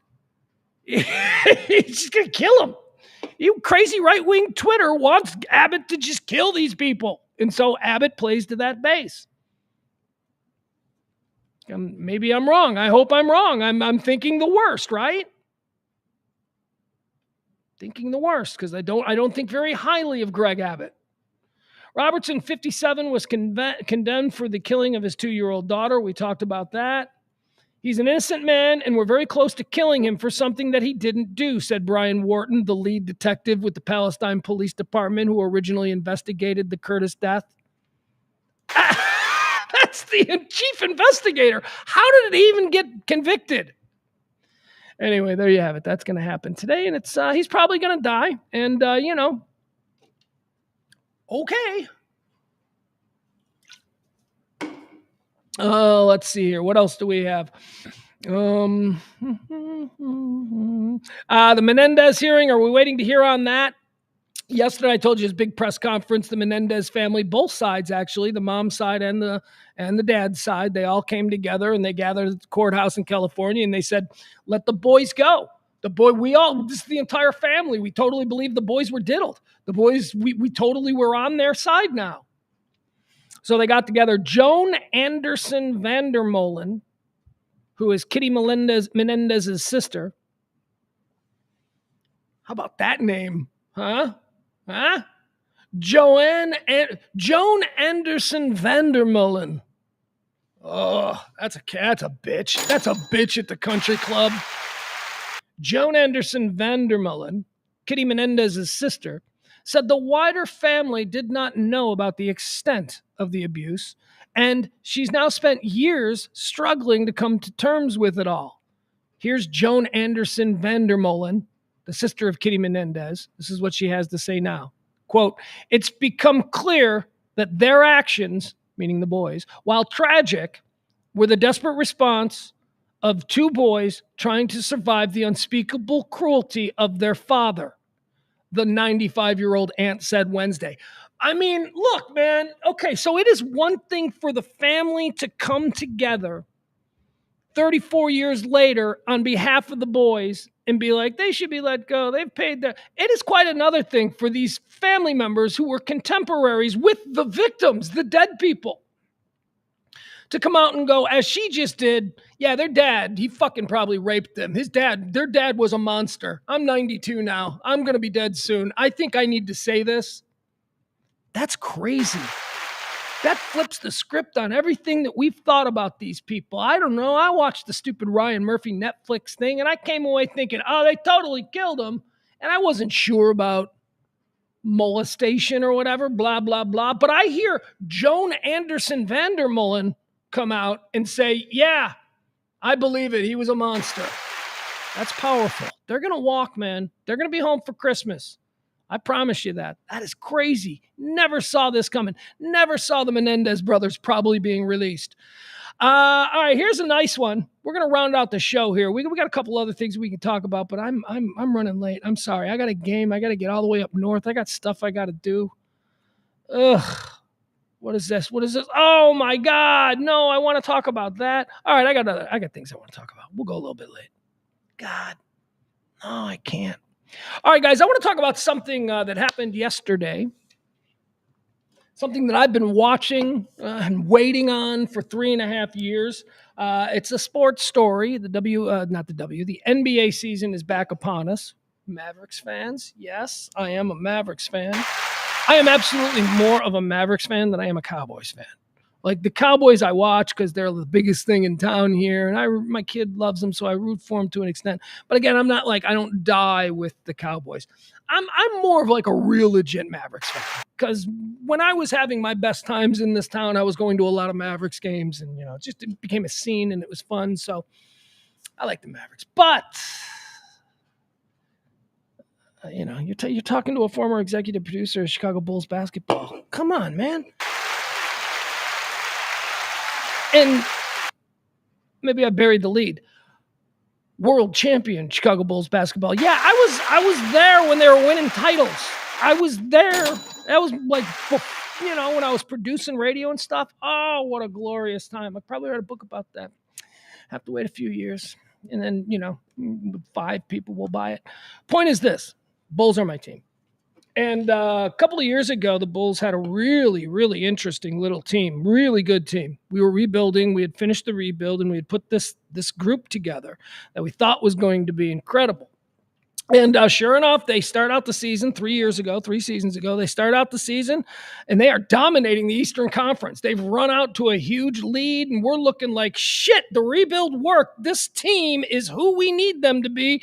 And then the guy who the whole engine was built around, Lonzo Ball, blew out his knee. You guys know the story of Lonzo Ball. People know the Ball boys, LaMelo, LiAngelo, LaGrange. And Lonzo. Lonzo was the first one to come out. Lonzo Ball, him and his brothers, they have an overbearing father, LeVar Ball, all over social media, that kind of thing. But make no mistake, the Ball boys are legit ballers. the Ball boys can legit play basketball. So Lonzo Ball was the guard position that Chicago Bulls under Billy Donovan decided to build this whole thing. He's a young kid, 23 years old. He was like, the second overall pick? Right? By the Lakers. And then he got traded in the Anthony Davis trade where the Lakers sent Lonzo to New Orleans and then New Orleans and like another deal a couple weeks later or something, sent him to the Bulls. Anyway, we built our entire offense around this guy and he blew his knee out 3 years ago. And the team has just been hot garbage ever since. There seems to be this very bizarre commitment on the part of Bulls management to wait for Lonzo to continue the original plan. It's been 3 years. Lonzo Ball made his return to the NBA last night. Preseason game, not important, but he has missed 2.5 seasons with this knee injury. And here's why I'm talking about. It's not that big of a deal, right? It's like, it's just a guy coming back. No, it is a big deal. It is a really big deal. And in certain circles, it's being talked about as such.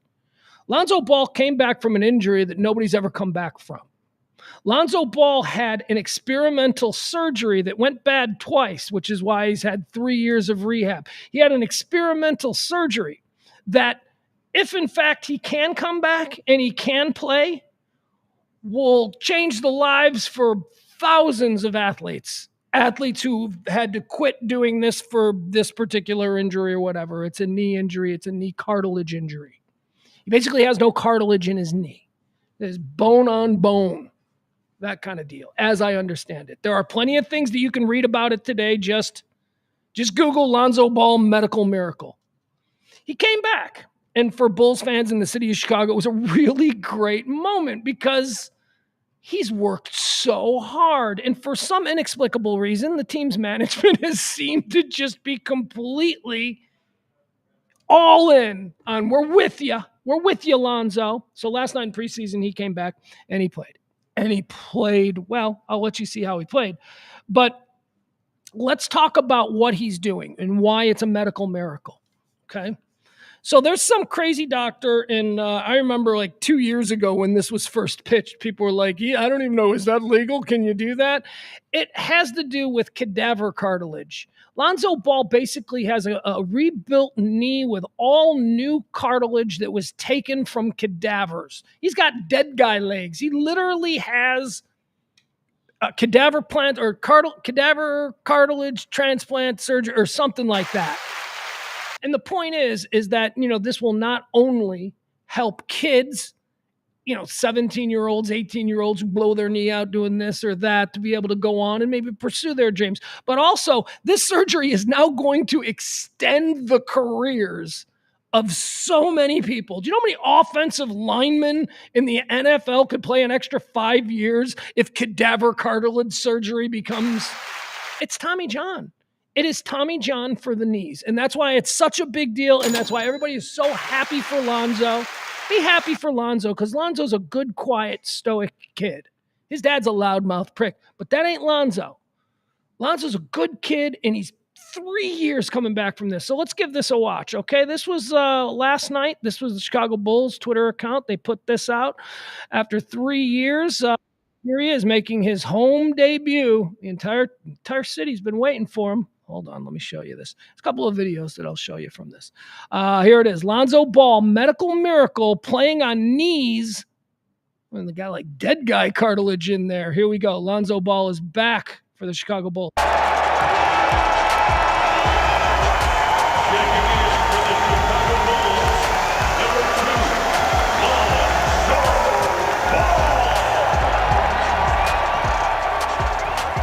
I'm almost crying here. I know you haven't been emotionally invested in this. All right, I have. Bulls fans have. The whole team, the whole stadium is rocking and standing. Medical fucking miracle right here.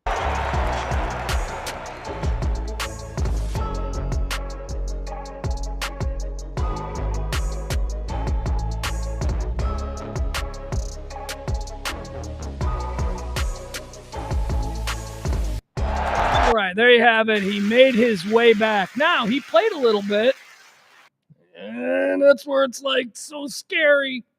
Because we in Chicago, we remember seeing Derrick Rose fall. We remember seeing Lonzo fall.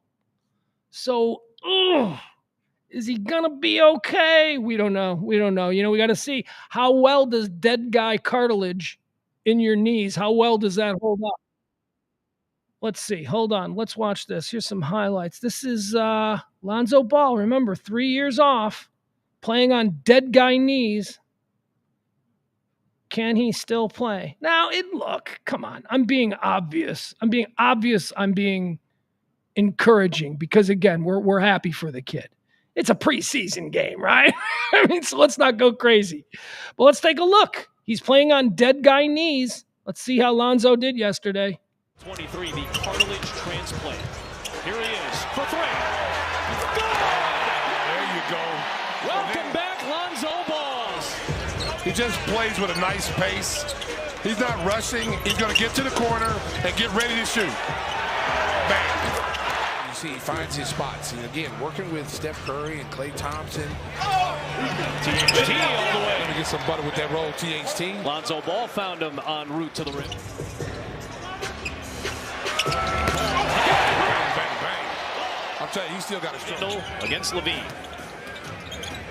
Ball with the help and the block. And that's why he was the Bulls shot blocking leader.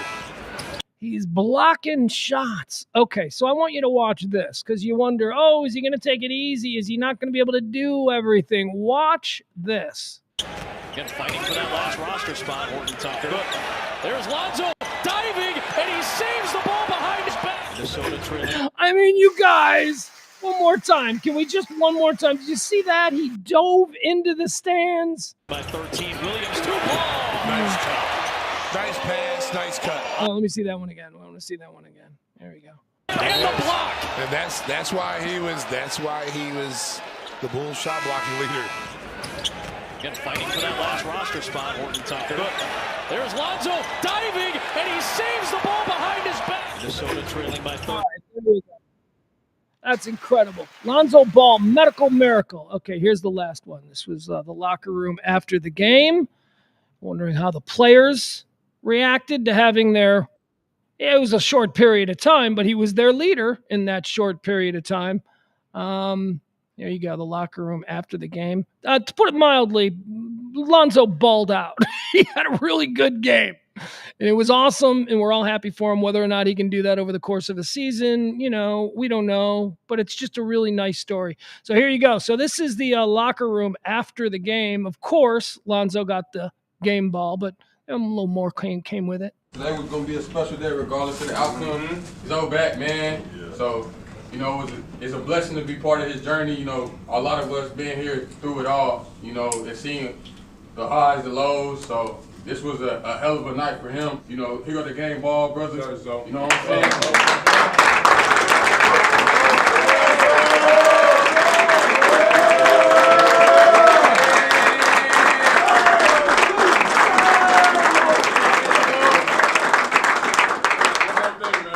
Just like Kobe said, I respect you more than anything, bro, because that you've been through. We love you, care about you. I'm glad to see you back.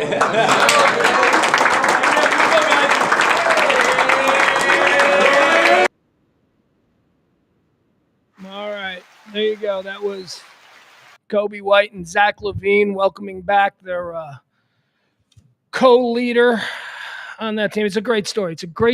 It is a medical breakthrough. Everybody in the sports medicine world has their fingers crossed now, and we are just looking to see if this holds up. Can a dead guy's knees be transplanted into a young athlete, and will they hold up? Very, very cool story. Lonzo Ball, welcome back. What else do we have here? I don't want to do that. I'll save that. That's an evergreen. We can do that tomorrow. CNN. Oh, yeah. Let's talk about this. This is a good one. We'll go out on this. CNN is in the news. What is happening at CNN is the exact same thing that has been happening in radio over the last 10 years. I tell you stories about friends of mine. I use one friend in particular. I always say he was making like almost $5 million a year. And he was the number one guy in his time slot. He was dominant. And he comes up for a new contract. And they said, hey, look, you're still number one. You're still dominating. You're doing great. But we can't pay you $5 million anymore. We can't do that for another 5 years. Tell you what, we'll give you a 2-year deal. We'll give you $500,000 a year. For doing the same thing that he had done on a previous contract and for holding up his end of the bargain, which is you pay me this much money, I'll get you this many listeners. Because the business of radio had changed, he went from being worth $5 million in a contract to $500,000. So this guy, he walked away. He saw that as an insult. He was like, nope, I'm out. Are you kidding me? And then he learned really quickly that there are no more $5 million contracts in radio, okay? Same thing can be said for television news, your local TV guys. Your big Dale Hansen, okay? Dale Hansen in 2002 was probably making about $3, $4, $5 million a year to do sports on WFAA. That's what he was making. You know what the guy who currently does sports on WFAA, who is it, Mike Leslie? I shouldn't say this because I don't know how much he makes. But if Dale Hansen was making $5 million in 2002, guy doing the exact same job as him, maybe making $300,000 a year. Maybe. Traditional media has competition now. And because of that competition, you don't have the giant audience that you sell to advertisers, which allowed you to then pay the host these ridiculous amounts of money. That's what's happened.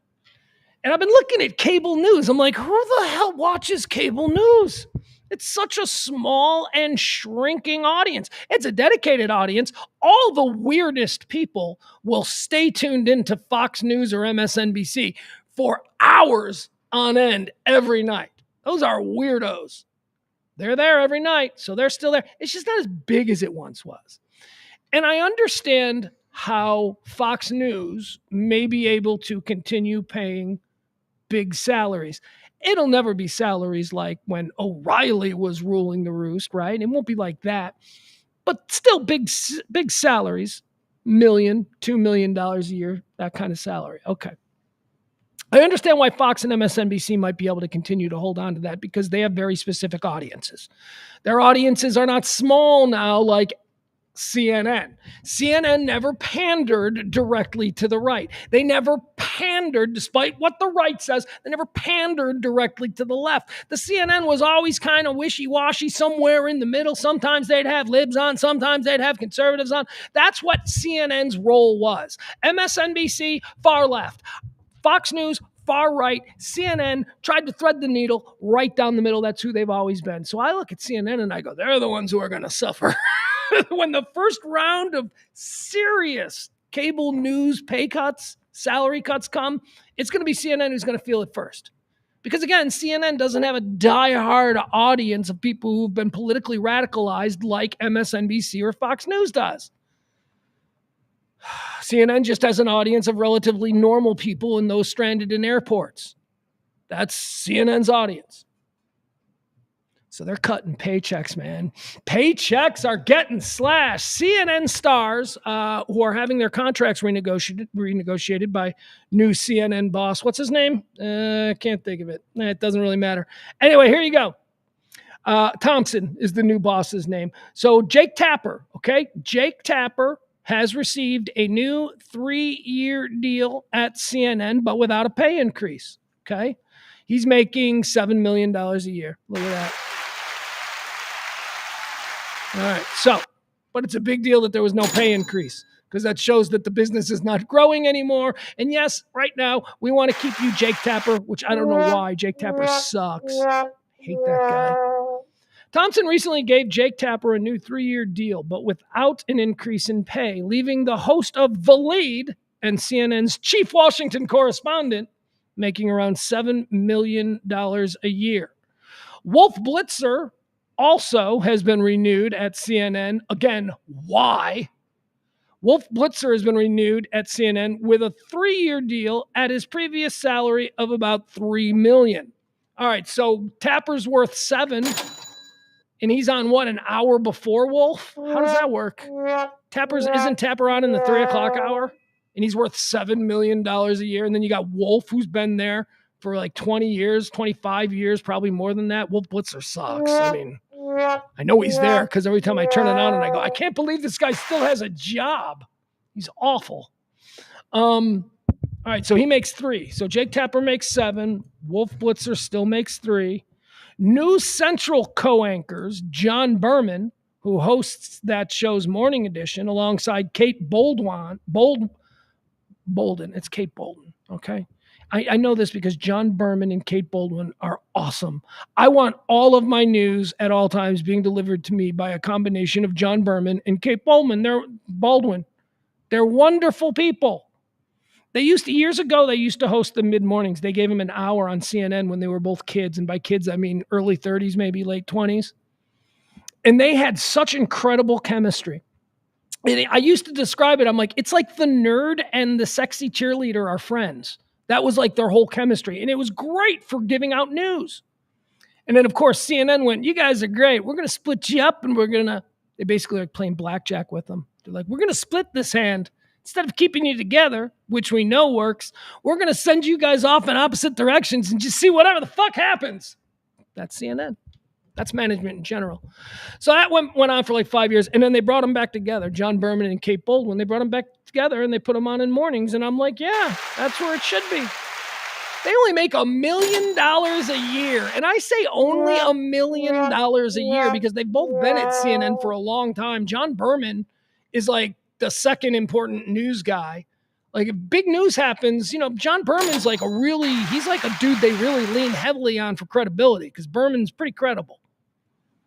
It's not like, people have problems with all the other ones. $1 million a year is all that they make on the morning show. A source, according to people familiar with the matter, a rep for Jake Tapper did not immediately respond for a request for comment. However, here's a quote now. Flat is the new up, one media agent tells me with a laugh. Question mark still hangs over Chris Wallace, whose contract is up at CNN and who's been offered a new deal for significantly less than the $8 million he inked under former CNN boss Jeff Zucker. All right, think about this, right? Chris Wallace leaves Fox News and he's in the wind. The old CNN regime scoops him up for $8.5 million and then doesn't have anywhere to put him. They don't give him a show. There's no Chris Wallace show that's on every day at 4 o'clock in the afternoon. No, they put him on like weekends for $8.5 million. Yeah, you're damn right you're not getting that deal again, Chris. They don't even need you. They'll like hire some young person who actually knows how to get viewers and stuff. They'll pay that person like $200,000, and a question mark still hangs over Chris Wallace, whose contract is up and who's been offered a new deal for the significantly less than the $8.5 million pact he inked under former boss at CNN, Jeff Zucker. The 77-year-old Chris Wallace was spotted in Thompson's office on Tuesday. All right, anyway. Interesting. The salaries are falling. Although it seems like not really. It seems like that whole story was about salaries are falling, and then they told us Jake Tapper is still making an absurd amount of money. Wolf Blitzer is making the same amount of money he was last deal, which actually is a big deal because you do expect when you work in these contracts, these media contracts, and I've had a few of them, you are always looking for the next contract with the understanding that it's going to be for significantly more money. That's just how it goes. All right, guys, that's going to do it. Thanks again to today's executive producer, our good friend. It is, hold on, let me make sure he gets love one more time. There he goes. Peter, executive producer, big tipper from yesterday's show.